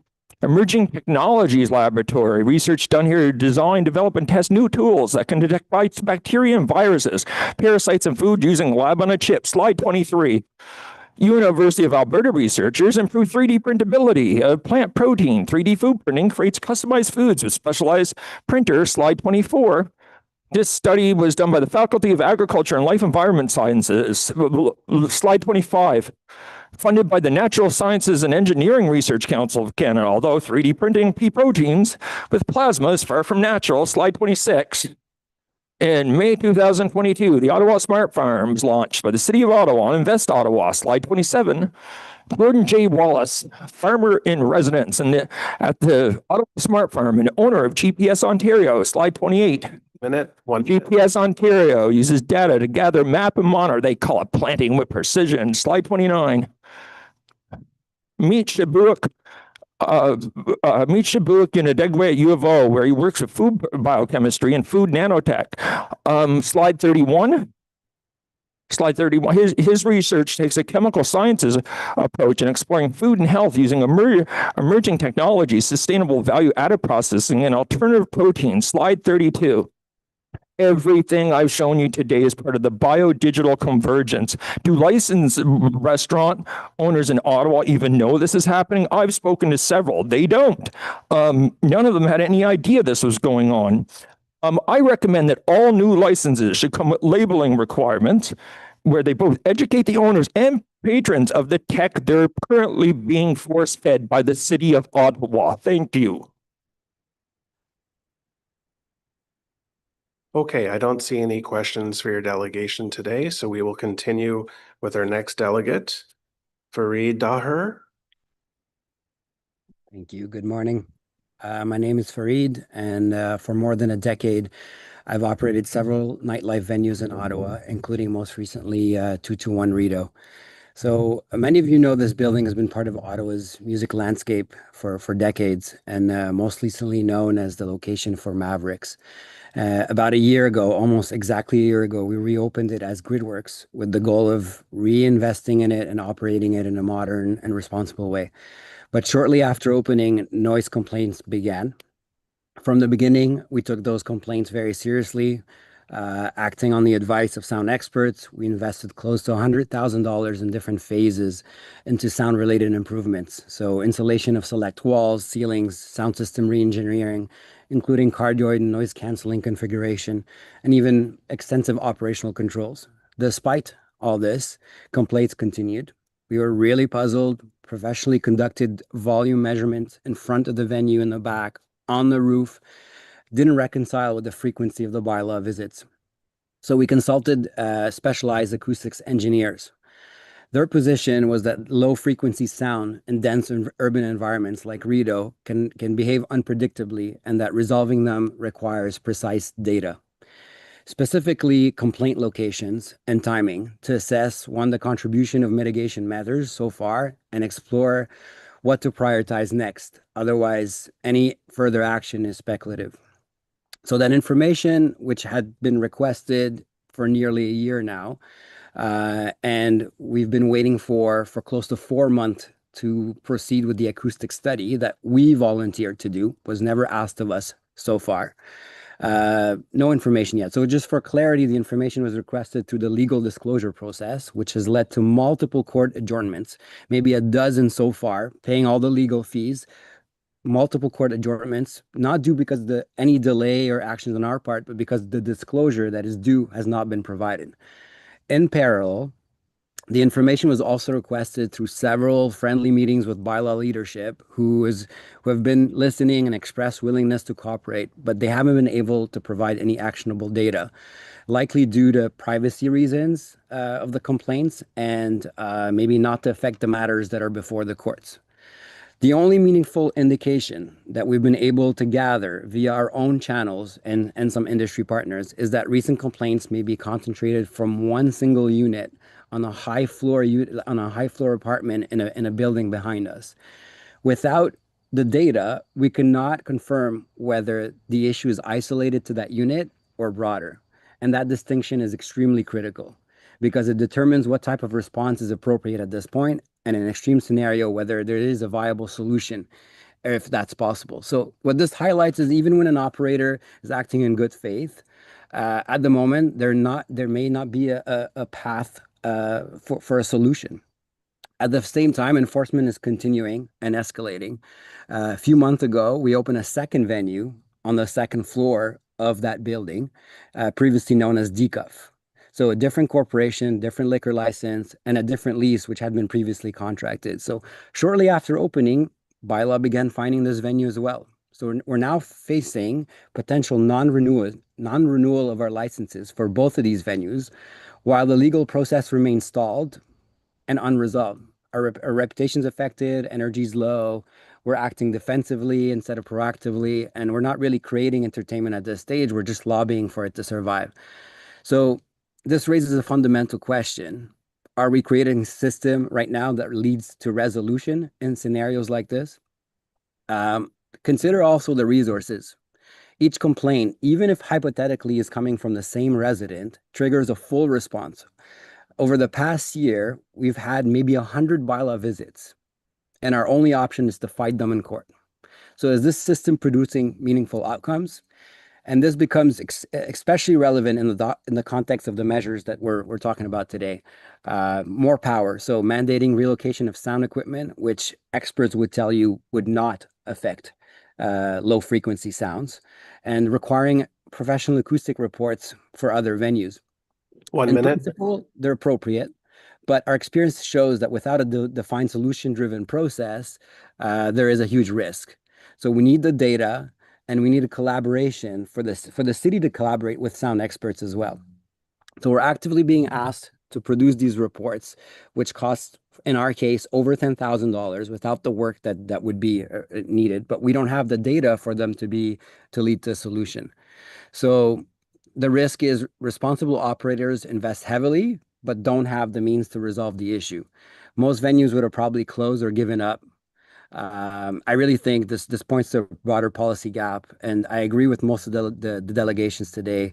These are fundamental noise and acoustic issues, yet they're being addressed through a licensing framework rather than through a proper bylaw review with clear standards, thresholds, and processes. So my recommendation is to halt the implementation of sound-related enforcement tools until they can be properly addressed through a noise bylaw review with industry consultation. Thank you. Thank you very much for your presentation this morning. I do have a question from my colleague, Councillor Devine. Hello, Fareed. Thank you for your delegation.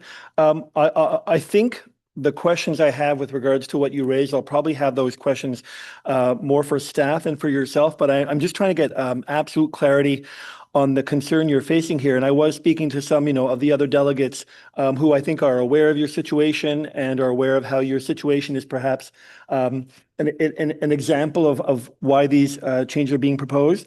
Can I just get clear understanding? Are you saying that you have obviously been required to hire consultants to solve a problem, but are you saying that because you cannot get specific information from the city, then you are not able to specifically address the problem? Is that basically what you're saying? Almost, I'll clarify. I have a hearing in April where I will be required to hire the acoustics engineers. I have tried to hire them without it being a requirement. It was more so of an internal, voluntary solution. But I was not able, or they proposed that it would be a great risk to do this job at that stage because it will likely provide speculative kind of feedback or speculative report that is not going to resolve a complicated acoustic situation like one in dense areas.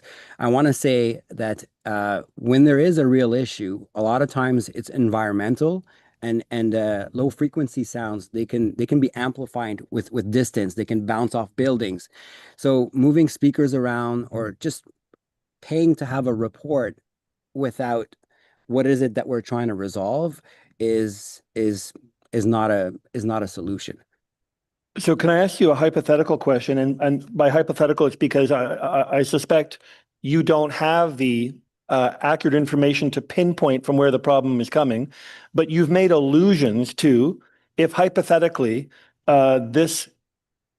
the problem were coming from one pinpointed area, if hypothetically. Can I ask if you were able to procure that information and if it was demonstrated through the data that the problem was coming from one specific complainant focused on one specific area of your establishment, is it even feasible that you could make alterations and or improvements that would allay that problem? Absolutely, and that's why these acoustic studies exist. So, and I've expressed that if we can confirm that in the last 3-4 months that these complaints are coming from one unit, we want to go ahead with the work. But we can't go ahead with the work and then realize that there was another one on the other side of the street, or there was one on, north or whatnot. So I think this is just an extreme case where even when the venue is willing to invest because there's so much on the line, that the report without a solution-driven process where there is some sort of transparency to collaborate might lead to nothing. And just so I can understand, because I want to have faith that if it were pinpointed where the problem came from, that you could address it, as opposed to just complain back, why am I going through all these hoops because of one complainant?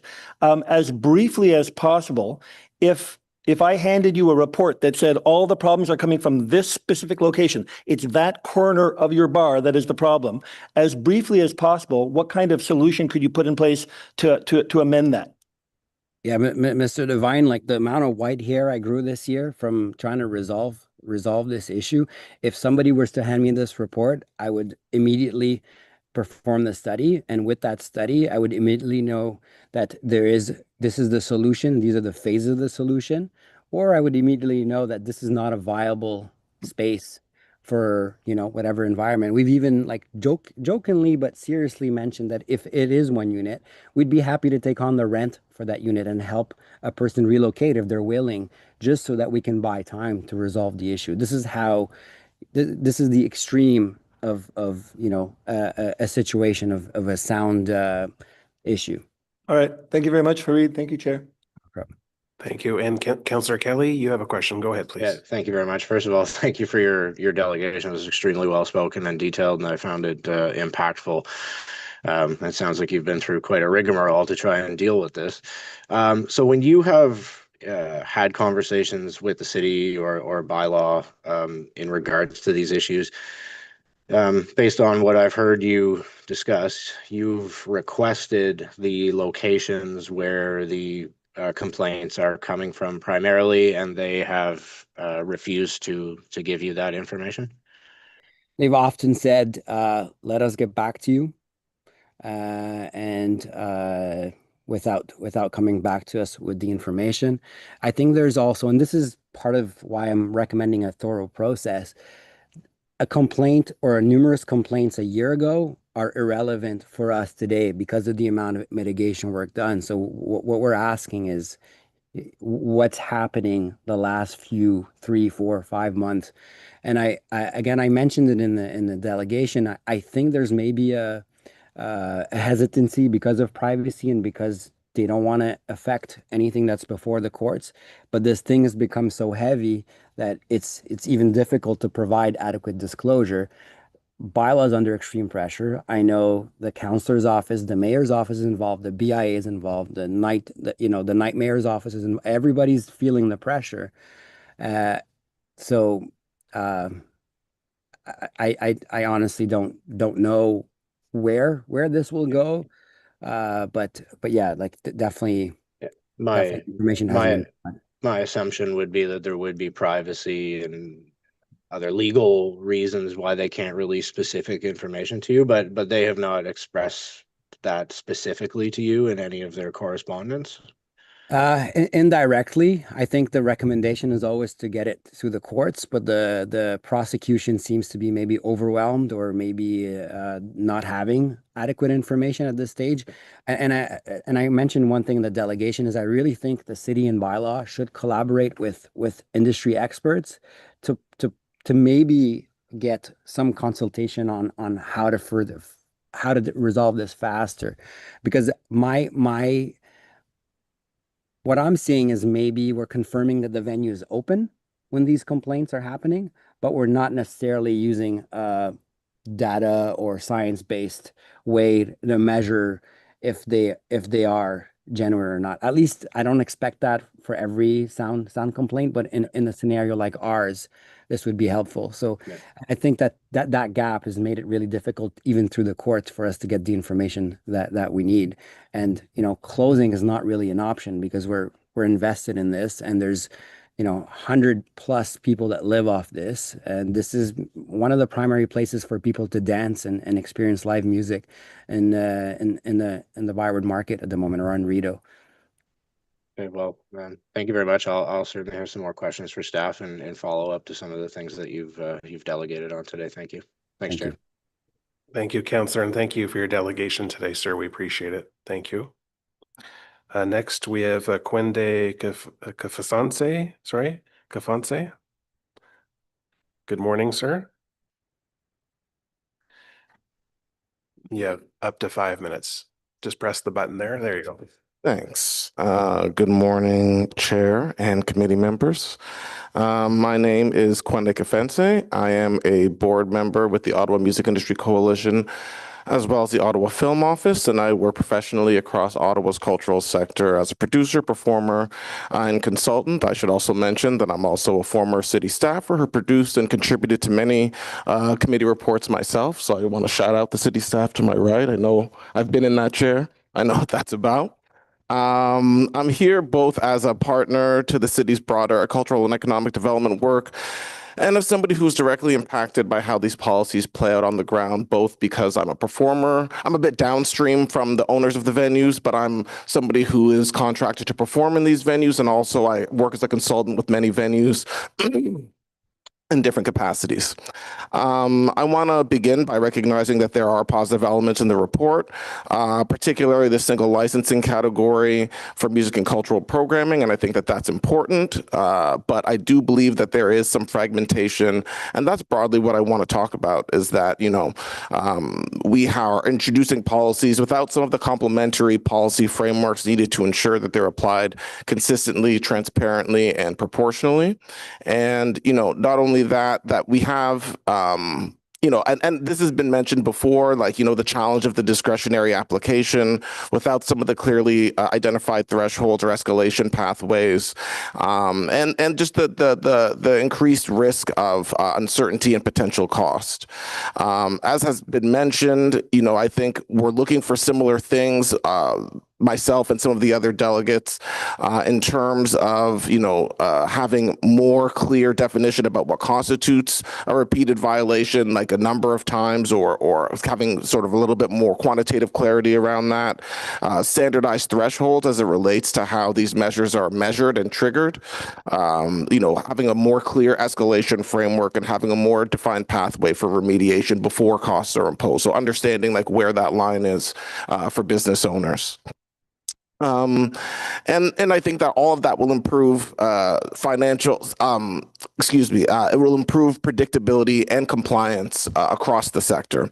But I do want to situate this in a broader context, and it's the notion that Ottawa is currently investing heavily, not only in downtown revitalization, but also in the way that we grow and develop our cultural and creative industries to leverage their economic value, their tourism value, and their social cohesion value.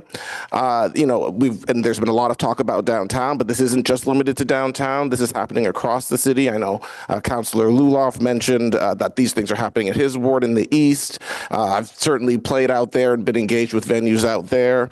And it's happening in our rural regions as well. These kinds of regulatory uncertainties affect how and where cultural entrepreneurs choose to operate across the entire city. So it's not just a downtown issue, it's a broad issue that affects, the whole sector.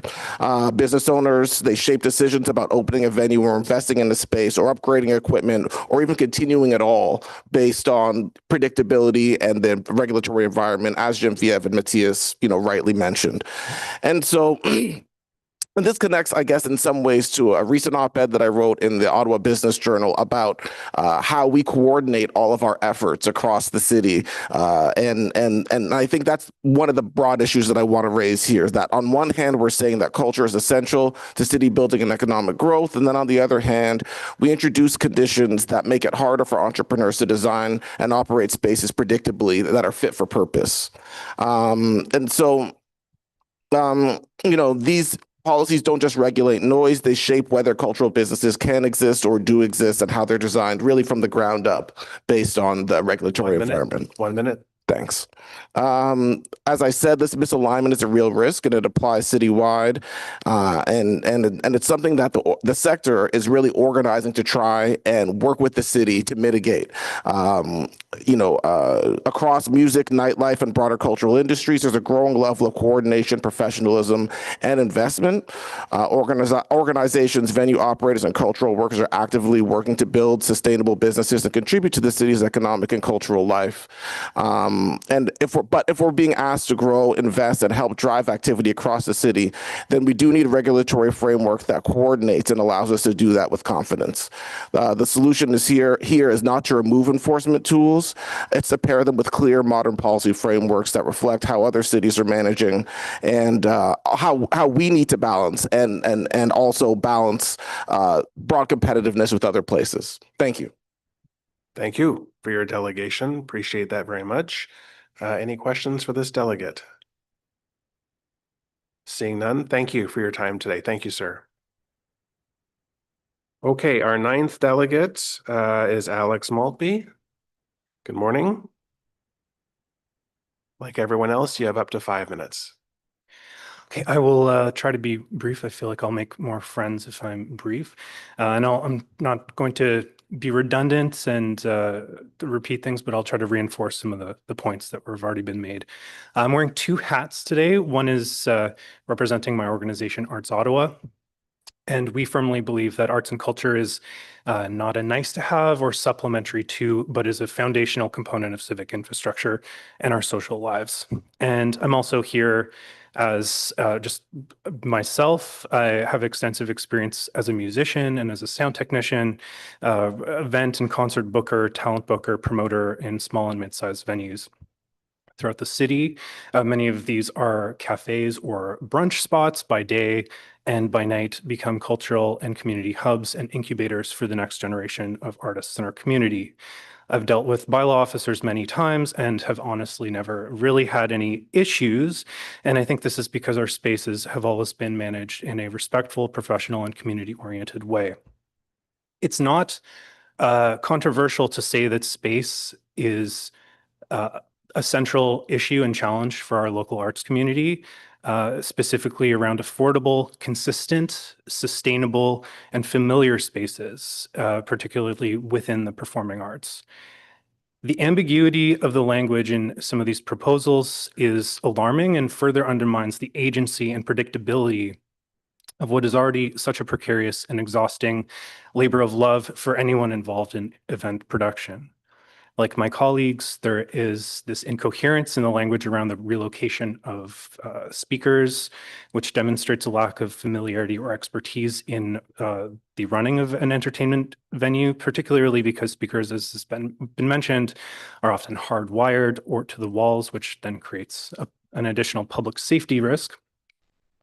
And fails, as another delegate has mentioned, fails to resolve any specific issues around frequencies and identifying maybe it's something around 200 hertz that is actually bleeding through or transferring to adjacent properties. And so I'm just simply urging council to reconsider, to consider the comments of my fellow delegates and revise and include language that is consistent with the real needs of these spaces. And this can be meaningfully achieved through consultation with interest holders in the community. And this is not only to support and not penalize existing spaces, but also to not de-incentivize perspective and entrepreneurial activity that can further innovate and contribute to our local cultural sector. And that's it for me. Thank you very much for your delegation. I'll see if there are any questions. Vice Chair Hill. Yeah, thank you very much. This is a question generally for, I think, the delegates that are still here listening, but yourself as well. We're going to have an opportunity to talk to staff after you're finished about some of the general concerns that we've heard and themes. We may not solve all those issues today in committee.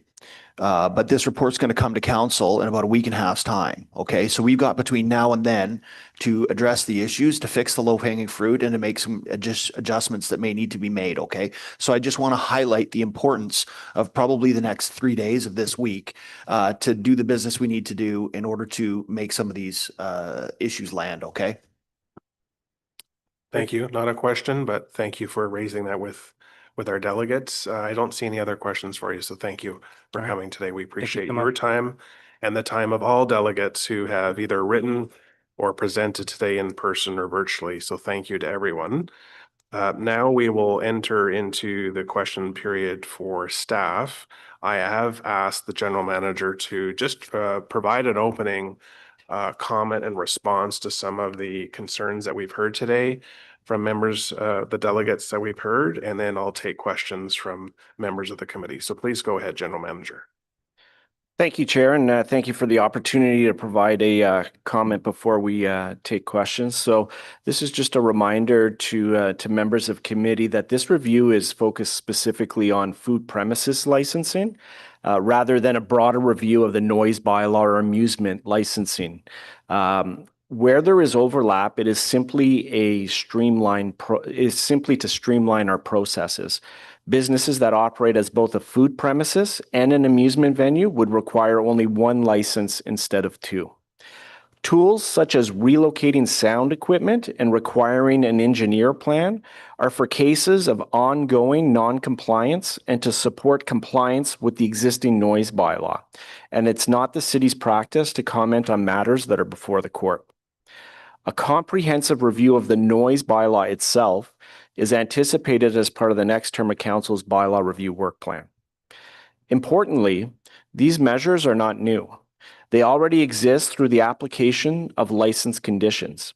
The proposed updates would simply allow bylaw and regulatory services to apply conditions more efficiently without requiring a license committee step in the infrequent cases where issues persist. This helps improve responsiveness while maintaining oversight and supporting businesses in achieving compliance. So with that, maybe I'll just turn it over to Samantha to see if she might have some other comments as well. Thank you, Ryan. I would perhaps just note that as part of our review, we did review similar bylaws in other municipalities, and we looked quite a bit at Toronto. Where they actually require a phase 1 noise mitigation plan as a requirement to obtain any license for these types of establishments, and then delegate the authority to the chief license inspector to require that professional engineer's report as a second step.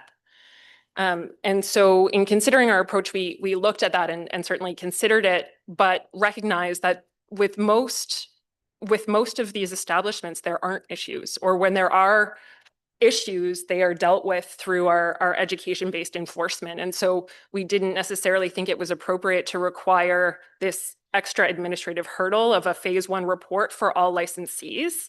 But we did reserve that extra measure of a professional engineer's report for, again, these cases, that the outliers where there has been chronic non-compliance. And so that's how we've ended up here today. And again, these are enforcement measures that are specific to these food premises that have expanded activities. And they are recommendations that we are making in light of the provisions of the new zoning bylaw, which allow the expansion of these businesses. We want these businesses to expand within Ottawa. And as a result of the new zoning bylaw, these businesses will be allowed to establish in areas where they haven't previously existed. And so these tools are providing extra flexibility to allow us to address those problèmes de cohabitation that Councillor Plante was talking about as that transition happens. Again, appreciating that a comprehensive noise bylaw review is likely in the city's near future. Okay, thank you, staff, for providing that additional information and context. Questions then from colleagues. Vice Chair Hill, you're first. Thank you, Mr. Chair. Could staff comment to what the impacts would be if there was to be a temporary hold on the expanded activity provisions until the noise bylaw is managed next term?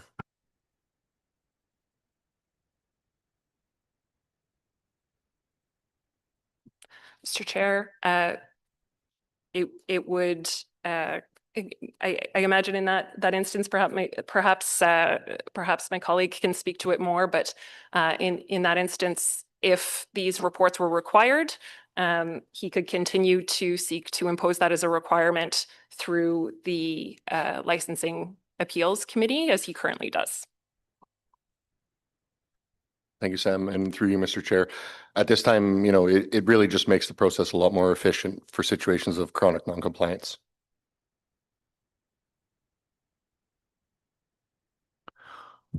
Okay.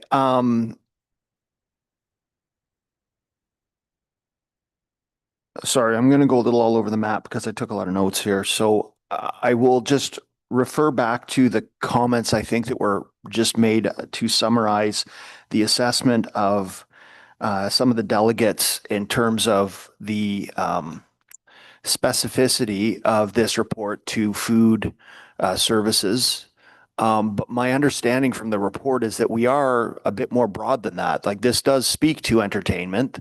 I mean, we've seen a number of members from the entertainment industry come and do delegations to express their concerns.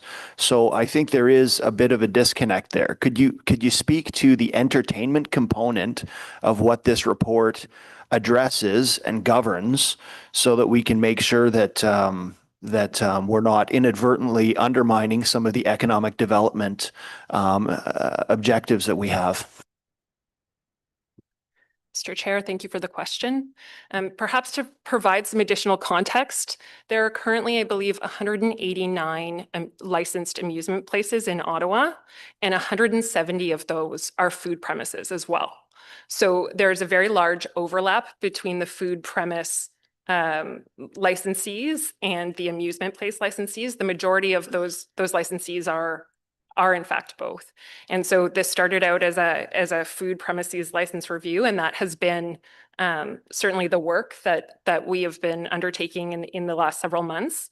And as part of that review, we heard that there are issues with these expanded activity food premises specific to noise complaints and patron management. And so that's how this sort of fed into this category.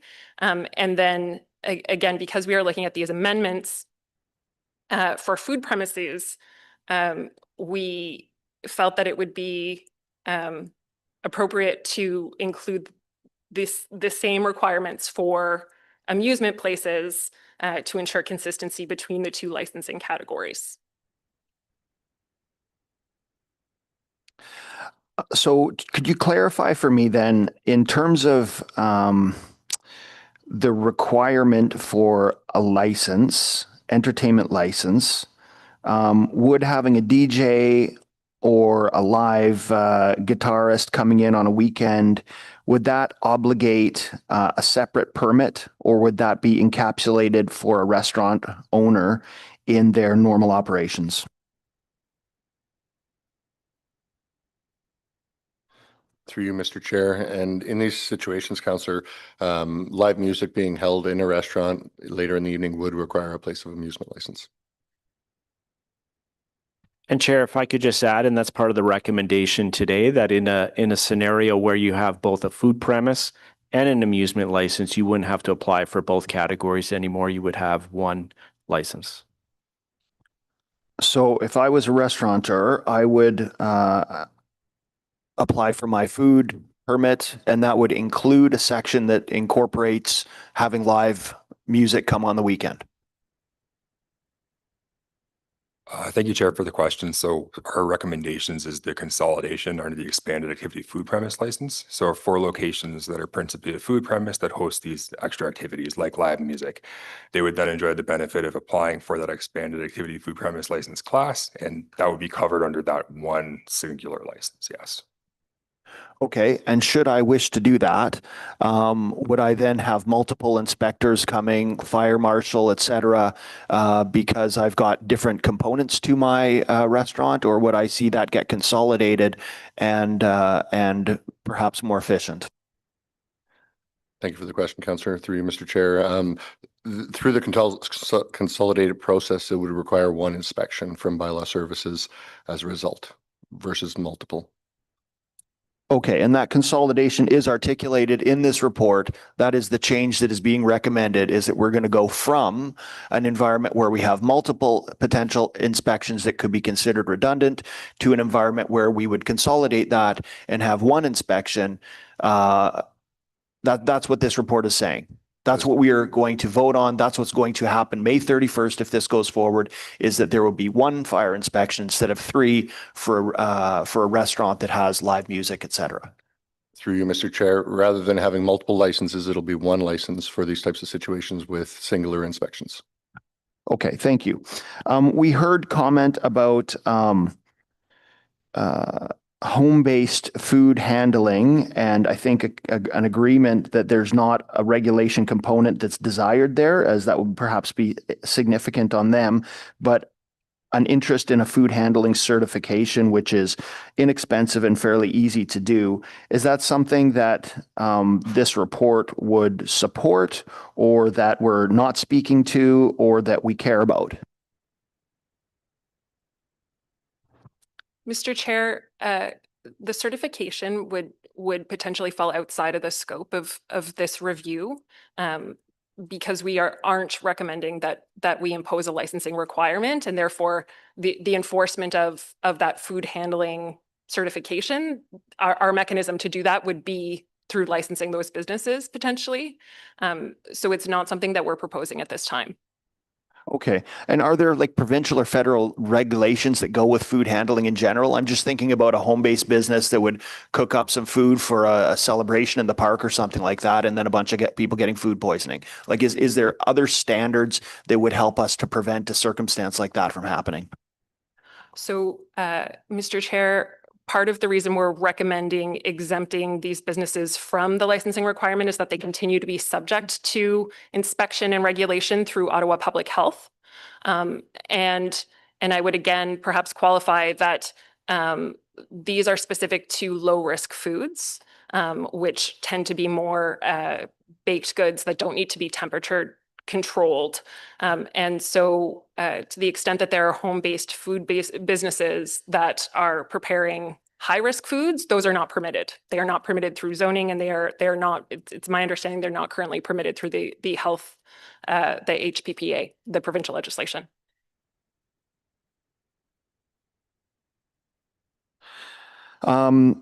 We heard from one of the delegates a concern that one noise complaint could cause thousands of dollars in expenses to businesses. Could you just walk me through what we are about to approve in terms of how that relates to the complaint process? And is it actually realistic that one complaint could in fact trigger a situation where a business needs to incorporate thousands of dollars in capital expenses in order to change their internal systems in terms of noise? Thank you for the question through you, Mr. Chair. One noise complaint in a situation like this wouldn't trigger these extra enforcement mechanisms that we're looking at. These are situations of chronic noncompliance where we would try to impose these extra conditions or extra powers. Currently, one noise complaint is not going to require a sound mitigation report. Thank you, Mr. Chair. Thank you, Vice Chair. Councillor Skalski. Thank you, Chair. I just had a couple of questions. So in terms of the food premise and the amusement licenses, so you mentioned 170, 189. I'm thinking about all the businesses that, run a trivia night or have a person come in and play a guitar a few times. I don't think they even recognize that there's an amusement license requirement at all. Do we have an idea of how many more businesses could be captured if this became a single streamlined item? I don't have an exact number for you. I would perhaps clarify that food premises can continue to just be licensed as food premises, that these would be specific to those businesses that are operating as both. And I would also say that there are further, to the point of the delegation that we heard here today with respect to the definition of amusement place. That's one of the things that we are looking at in the context of our broader overall licensing bylaw review, which will be coming forward in May. So there will be sort of additional clarity provided to businesses about when this license is required. But I don't have a number to provide you. Okay, so if I'm a restaurant today that runs trivia night every now and then, and I only have a food premise license, or let's say you have a guy come and play guitar every now and then in the corner of the room. So you do not have an amusement license because you don't think it's triggered, like nothing has prompted you to go and get one. And you are going in now May, potentially, for renewal of your food premise license. You see this new option called expanded activity license. And then you're prompted to look at it and go, well, what are these activities? And then I imagine the activity, if you're thinking trivia, like the stuff that you just described, would then, I think if I was that business owner, I would be then checking that box. Does that represent a cost, a new cost to this business owner that may not have seen that before? Thank you, Councillor. Mr. Chair, there is a consolidated cost for the second permit, but it comes at a discounted rate. So what would be the cost today if I was just food premise and tomorrow I'm now food premise expanded? So currently, you're looking at the combined licenses is $448 with a savings of $130. Currently, my apologies, Councillor, the cost of just the food premise license, there would be $130 extra if you were to buy them separately. So $200 and something for a food premise license, and now it's $448. Thank you, Chair. So currently it's $233 for a food premise license and it's $215 for an amusement place license. So the consolidated fee of $448 combines those. The savings comes in the application fee. So as you're now applying for one license instead of two, you're charged the lesser one administrative fee, which is a small savings, but the true savings come from the person coming forward, saving the time of making multiple applications and such. Okay, so my concern comes in the ambiguity of the definition then, that it then prompts a whole lot more businesses to check that box, and now it increased their cost of their regular operation from $233 to $448. I have another sort of line of questions around like events, or I guess situations like a rural fair where you have food and entertainment. Does anything about these licenses change what they would have to do today? Thank you, Chair, for the question. What you're describing would typically be our mobile vendors, refreshment stands, mobile canteens and such. They're not within scope of this review, no. Okay. Okay, well, that's helpful. So that kind of kills that line of questioning. Thank you for now. Thank you very much, Councillor Devine. Thank you, Chair. I'm going to follow up with some of the same questions my colleagues asked. And I will start off by saying, I think it's somewhat ironic, I suppose. We're here talking about an expanded food premises license, but we're talking so much more about noise than about food. The one food issue it seems we're talking about is whether or not a home-based business requires safe handling. And you're saying that it's outside the scope of the bylaw, not because it's not merited, but because the bylaw review focused more on something other than that, not on home-based businesses. Yes, indeed. As far as I know, even if I just wanted to operate a community barbecue, myself or whoever flips the wieners has to have a food safe certificate, as far as I know. If the food premises bylaw includes broadly within the scope, does it include broadly within the scope home-based businesses?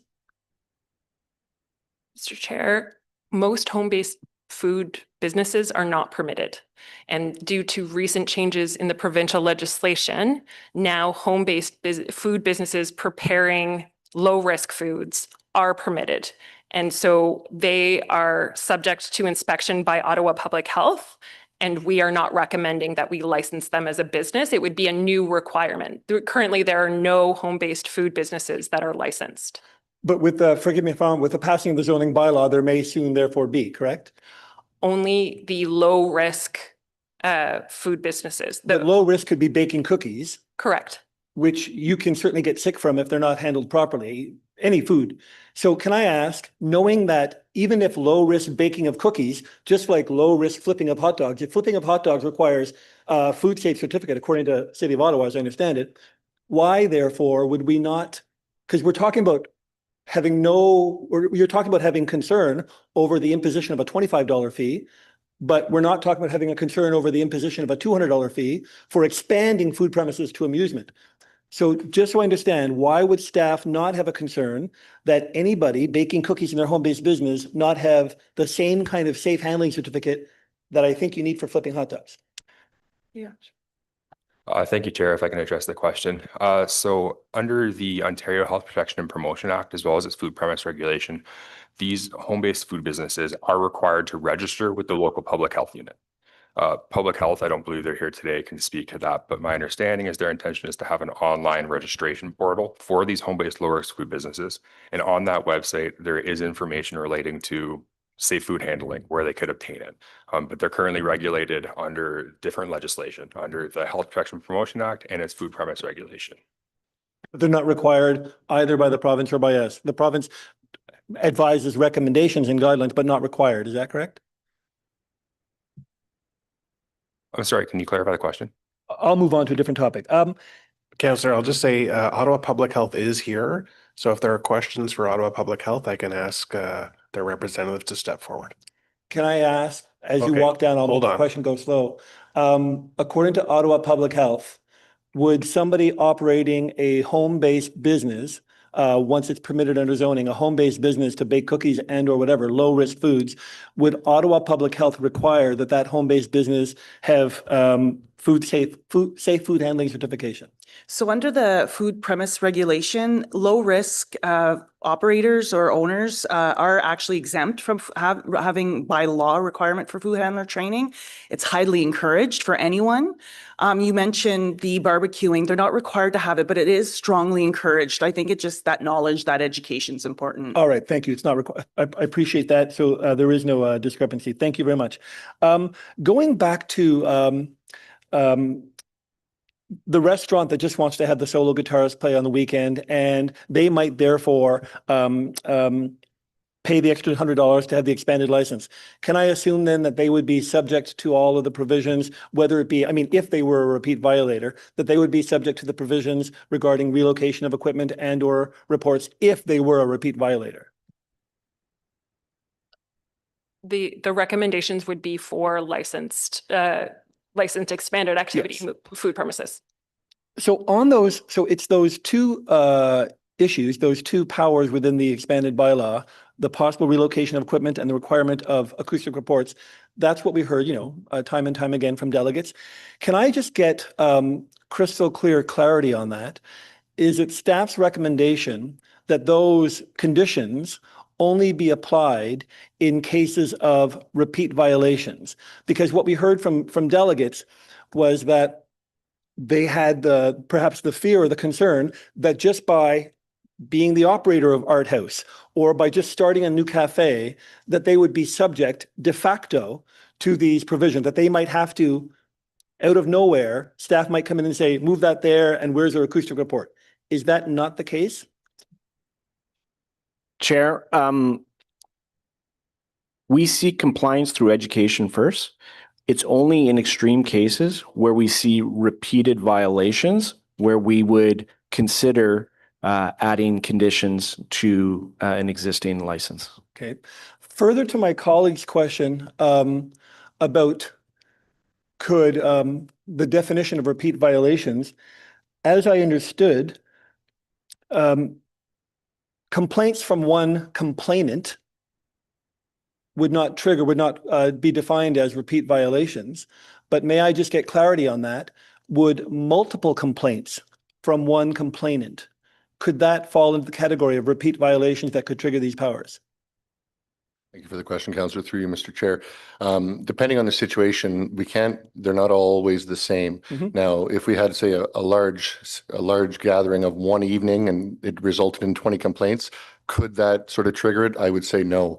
Repeat offenses would span over a period of time, not just tied to one event. Yes, repeat offenses over a period of time, but if those repeat offenses are triggered by a singular complainant, would that still fall in the definition of would that trigger these powers? Through you, Mr. Chair, and it possibly could through one complainant. Okay, and I think that might be the concern that is possibly being raised here. Now, if all of these delegates spoke even out of misunderstood concern about what was in the language of the bylaw, it does sound to me like to some degree, it might be in the lack of precision of the language of the bylaw. They're all responding to the same concern from, I presume, the same document they read. Between now and council, does staff have any response to what was a collective raising of concern here that might have staff looking at their language and saying, perhaps we weren't clear?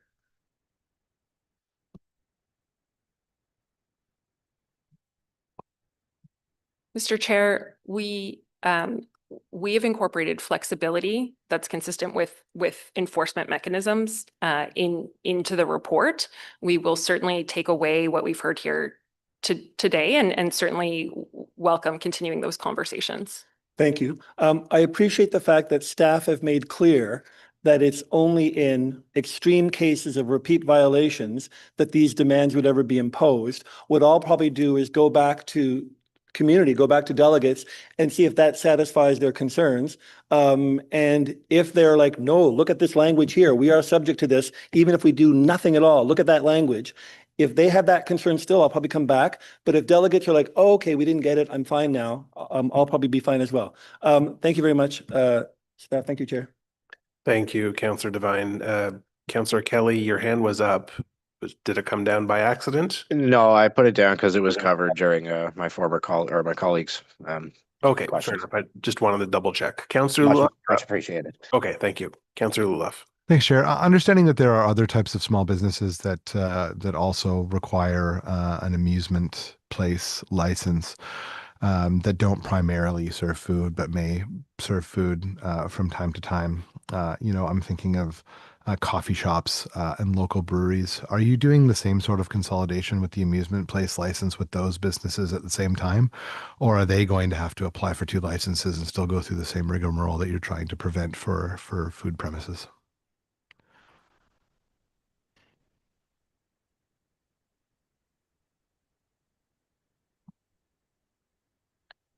Mr. Chair, this review is of food premises, which could potentially include cafes.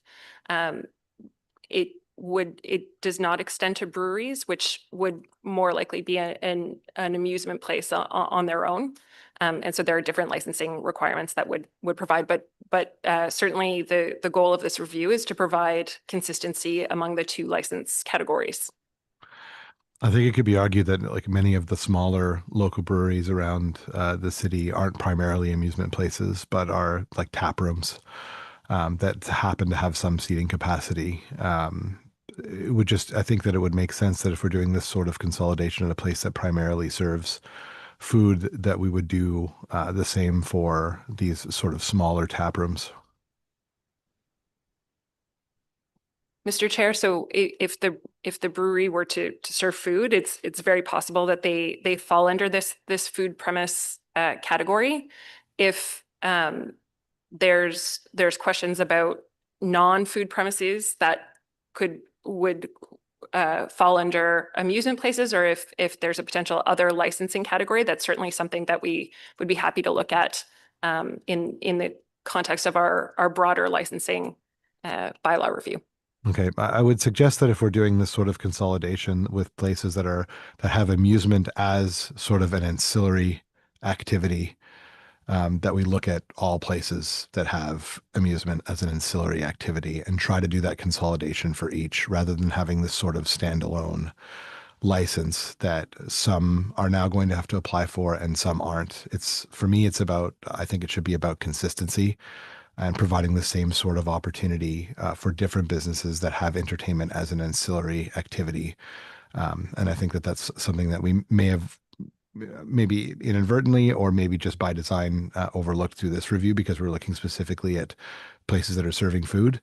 But if we're going to be doing consolidations like this in one area, like all businesses, regardless of what they do, if they have entertainment as an ancillary activity, not their main activity, that we should have this sort of hybridization as well. Thanks.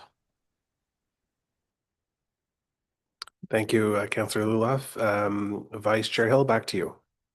Thank you very much, Mr. Chair, and thank you for the responses so far, staff.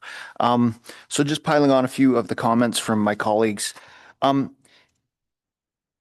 Is there essentially like an easily definable line on the spectrum of entertainment that would be definable between like a massive Taylor Swift party at the CTC versus, you know, the local grade 10 music student that comes in to play the guitar on a Friday night? You know, are there certain components of that we could simply like waive as part of being a restaurant or a food premise? You know, so, you know, there's a couple gimmies in there, but then if you're going to go beyond that, you're going to have a rock concert and you're okay, that's not it. But like, is there a place where we could maybe define that just to make the permitting process a bit easier and frankly, a bit more cost effective, so that the honest restaurateur that's making this application doesn't get forced into this ethical dilemma of, okay, I know that I'm going to have a trivia night on Saturday, but really, do I want to pay an extra $200 for this when it's a minor thing and nobody's going to find out anyway? Chair, I think staff could take that away and we can look at that as part of our business licensing bylaw review. So as Samantha mentioned earlier, we have another report coming before this committee. I'm just looking over here. I think it's May, so in the month of May. Food premise is one of our licensing schedules within the broader business licensing bylaw. I want to say we're at 36 or 37 schedules right now, somewhere in that ballpark. One of those schedules being the amusement license schedule. So we could look at that definition of amusement license as part of that broader review of our business license. Today's focus was really, before bringing that bylaw review before this committee, was just cleaning up our food premise license category, and then we'll bring the fulsome bylaw back to this committee in May. Okay, thank you. We heard from the music industry 4 recommendations. A formal recognition as distinct, looking at some definitions, adopting an agent of change, status and alignment with modernizing the noise bylaws. I was wondering if staff could comment on the feasibility of incorporating some or all of those recommendations and what that work would constitute. Maybe I'll start, Chair, and I'll hand it over to Jake. I think one of the items that we're looking at right now, and it's a very high priority item for the department, is implementing our new online business licensing solution. I think we had a few speakers today speak to, having to go into industrial and fill out these forms. So we're looking to streamline that process and modernize it and have the technology available to make it easier for these licensees to be able to renew their licenses and get new licenses. But maybe I'll see if Jake has anything to add. Thank you, Ryan. And through you, Mr. Chair, really just Bylaw Services is really looking forward to the online business licensing solution that we plan on implementing in November. And this will make the application process much easier for residents to be able to apply. Thank you very much. And actually, that was going to be my next question. So I appreciate the comment about online registrations. I've spoken to a number of businesses about their concerns about the in-person process. I think that will be very well received. Did you have a timeline on that? Currently, it is scheduled for November of this year. And that's just following our May bylaw review update that we'll be doing. So we're doing all the paperwork in May and getting lined up to implement the technology later on in the fall. Okay, thank you very much. And my last, probably more a comment. One of your slides, you spoke about liability coverage and an increase to liability coverage. And I just wanted to put forth, and I don't think it's within our jurisdiction, but I put it out as a consideration when we're thinking about this issue of liability writ large, because it's often liability that kills these small businesses, right? Because as soon as you look at the insurance on this, whether it's community associations or small, art businesses, small restaurants, at-home businesses, the coverage costs as a result of current, liability insurance requirements is sometimes simply cost prohibitive, and it kills these opportunities, which I do think are aligned with some of the strategies we want to revitalize downtown, things like that. So my comment would be, I think we should look at this from the opposite side. We should be looking at this from the perspective of governance or advocacy to address the high end of liability so that can be brought down. And I think that's an advocacy issue that we need to look at from a city perspective across many domains, because I'll take slip and fall injuries, I'll take food injuries, name them. The upside liability risk to small businesses is massive. And as a result, those premiums that they're forced to pay are, again, they kill opportunity. So I really think that's something we should be taking away to look at how we can advocate, maybe it's through FCM or AMO or something, to address the issue of liability. Thank you very much, Mr. Chair. Thank you, Vice Chair. Councillor Johnson, I just saw your hand. You're back. Go ahead. Yeah, thanks. Sorry, it came down there. I just wanted to take the opportunity to thank staff for updating the bylaw to reflect some of the challenges that businesses have seen in their shared commercial spaces. I think that's a great modernization of this policy, and knowing some businesses that actually take a lot of pride in sharing their facility with other smaller, upstart. It just generates that sort of first few years of financial success to be able to share the facility. But there has been times where it's been taken advantage of. And so I know the businesses that I've spoken to have been very pleased to see the city find a mechanism by which they can address some of those bad actors, and they have kept good records of those rentals and so on, and worked quite closely with inspections at that time. So I just wanted to put that forward to say this is a really great step. I know that bricks and mortar is very expensive to maintain, and we often encourage our nonprofit sectors to collaborate and work together in different facilities, and this is a way that we can support those small businesses, those small food producers, to save on cost and perhaps be able to invest more in the ingredients that they're providing, given how expensive groceries are. So I think this is great, and And just to encourage, I know that you take an education first approach in everything that you do, and just to recognize that will be part of this as will assist us finding other things that you give more involvement in our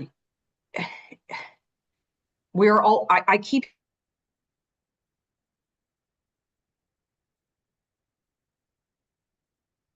hearing in different committees that or match people who are applying for grants or whatever. Like, have you ever been in situations where you've gone into shared spaces and been asked to match with other people looking for commercial kitchens, or has that not really come across your desk?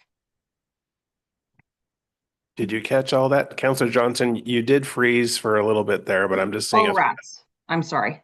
I do also talk.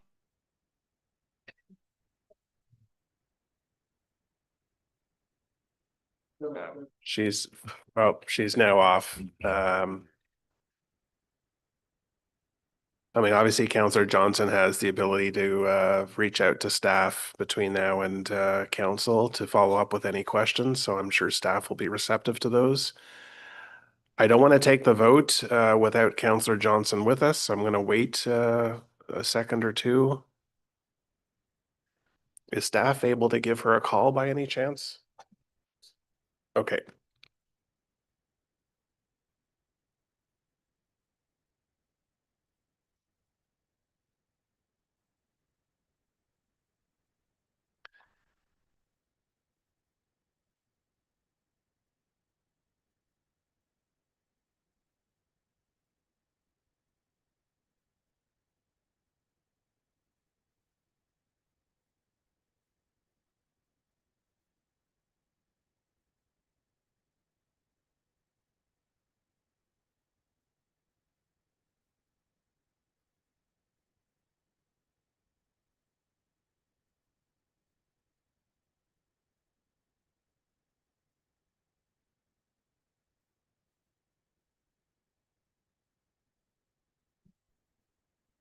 I'm just going to get an opinion from the clerk's office. If we have Councillor Johnson on speakerphone, will her vote be counted?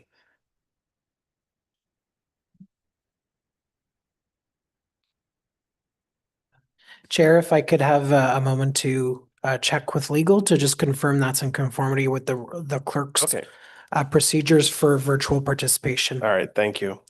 In the meantime, I'll just read the motion before us to make sure it's clear for all committee members. So the motion that we're about to vote on is that the Emergency Preparedness and Protective Services Committee recommend that council approve the following amendments to the licensing bylaw number 2002-189 as amended. It's two parts. First, new and updated definitions and regulations in the bylaw and in Schedule 7 relating to food premises as described in this report and the general form set out in document 1. And part 2, updated regulations in Schedule 5 relating to amusement places as described in this report and in the general form set out in document 2. So that's the recommendation. And Councillor Johnson can vote by speakerphone because it's live. Excellent. Okay, so is the motion before us carried? Okay, thank you. And as a reminder, this goes to council on April the 8th. We have 2 weeks and change. So if there are any potential amendments to this motion, again, colleagues, please give notice to staff, myself, so we can work on that sooner rather than later. Okay. Item 6, I'm not aware of any in-camera items. Item 7 is notices of motion. I believe Councillor Devine, you have a notice on behalf of Councillor Menard. Is that correct? We can get that on the screen for you. This is a notice of motion, so.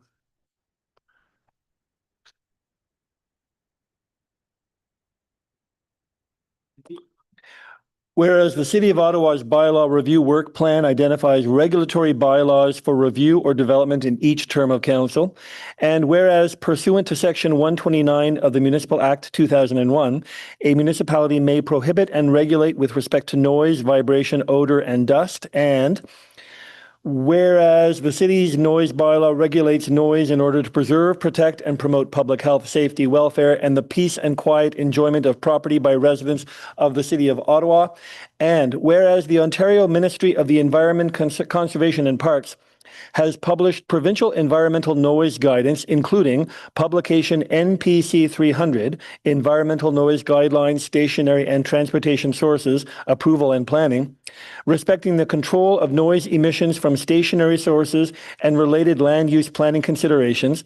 And whereas one stated purpose of NPC 300 is to provide sound level limits that may be incorporated into municipal noise control bylaws developed under the Municipal Act. And whereas NPC 300 distinguishes between daytime and nighttime assessment periods and recognizes that nighttime conditions are particularly sensitive for residents due to lower background sound environments and sleep-related impacts. And whereas residents in neighborhoods adjacent to newly built apartment buildings, including but not limited to 275 Carling Avenue, the Clemo in Ward 17, and 1354 Carling Avenue, the Talisman in Ward 16, have reported recurring seasonal rooftop mechanical and air conditioning noise that may be inconsistent with the recommendations of NPC 300, but that has not resulted in an actionable enforcement outcome under the city's current noise bylaw. And whereas similar concerns have been raised in Ward 9, including situations where residents of 330 Titan Private and 120 Grant Carmen Drive report late night and overnight rooftop mechanical and refrigeration noise originating from a nearby commercial property that may also be inconsistent with the recommendations of NPC 300, but that have likewise not resulted in an actionable enforcement outcome under the city's current noise bylaw, bless you. And whereas municipal noise bylaws are primarily designed as complaint-driven enforcement instruments, and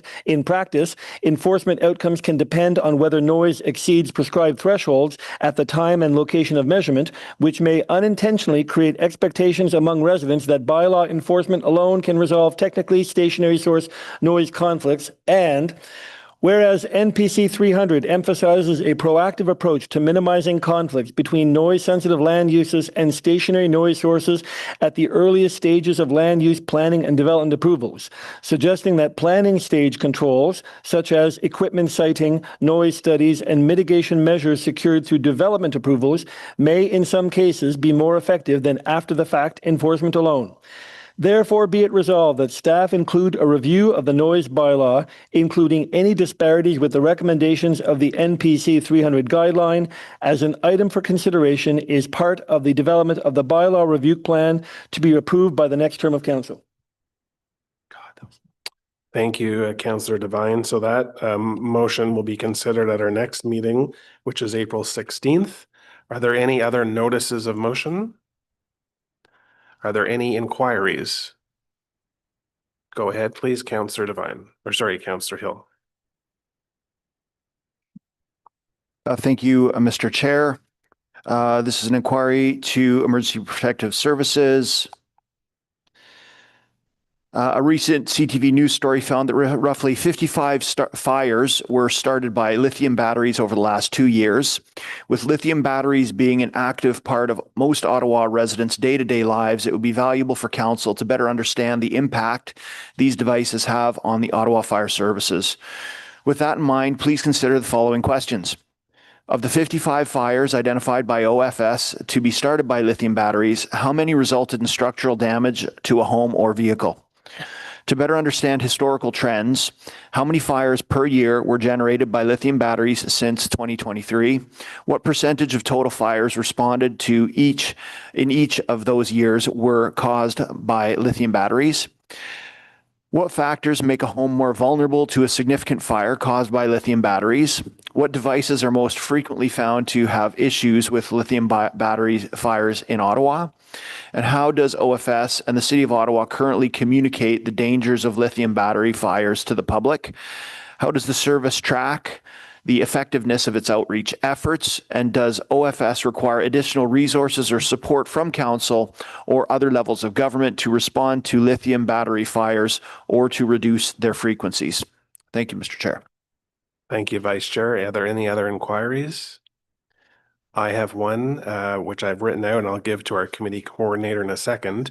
HVAC noise emanating from the recently built and inhabited Talisman Apartments at 1354 Carling Avenue have created chronic noise concerns in the warm months when the AC is running. The HVAC system is wrapped on the north, east, and west sides, but exposed or unwrapped on the south side, which faces the residential community. Ongoing decibel readings from Ottawa bylaw are at or very close to 50 decibels. Would staff in Ottawa bylaw and regulatory services please summarize work to date in monitoring and enforcing noise concerns at this location?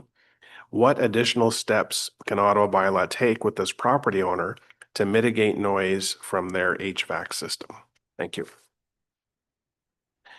Okay, seeing no other inquiries, I'm not aware of any other business. Before we adjourn, just to let you know what's coming up next month. So our next scheduled meeting is Thursday, April 16th. At that meeting, the committee will receive the 2025 annual reports for both Public Safety Service and Bylaw and Regulatory Services. The very next day, there will be a joint meeting of our committee with PWIC, Public Works and Infrastructure, on April 17th to receive the Safe Access to Social Infrastructure Bylaw Review Report, also commonly known as the Bubble Bylaw Report. That committee meeting on the 17th, we're expecting to be a longer day, so we're going to start at 9 o'clock and we'll be in council chambers for that joint meeting. So given that the business of today's agenda is complete, we stand adjourned. Thank you, everyone.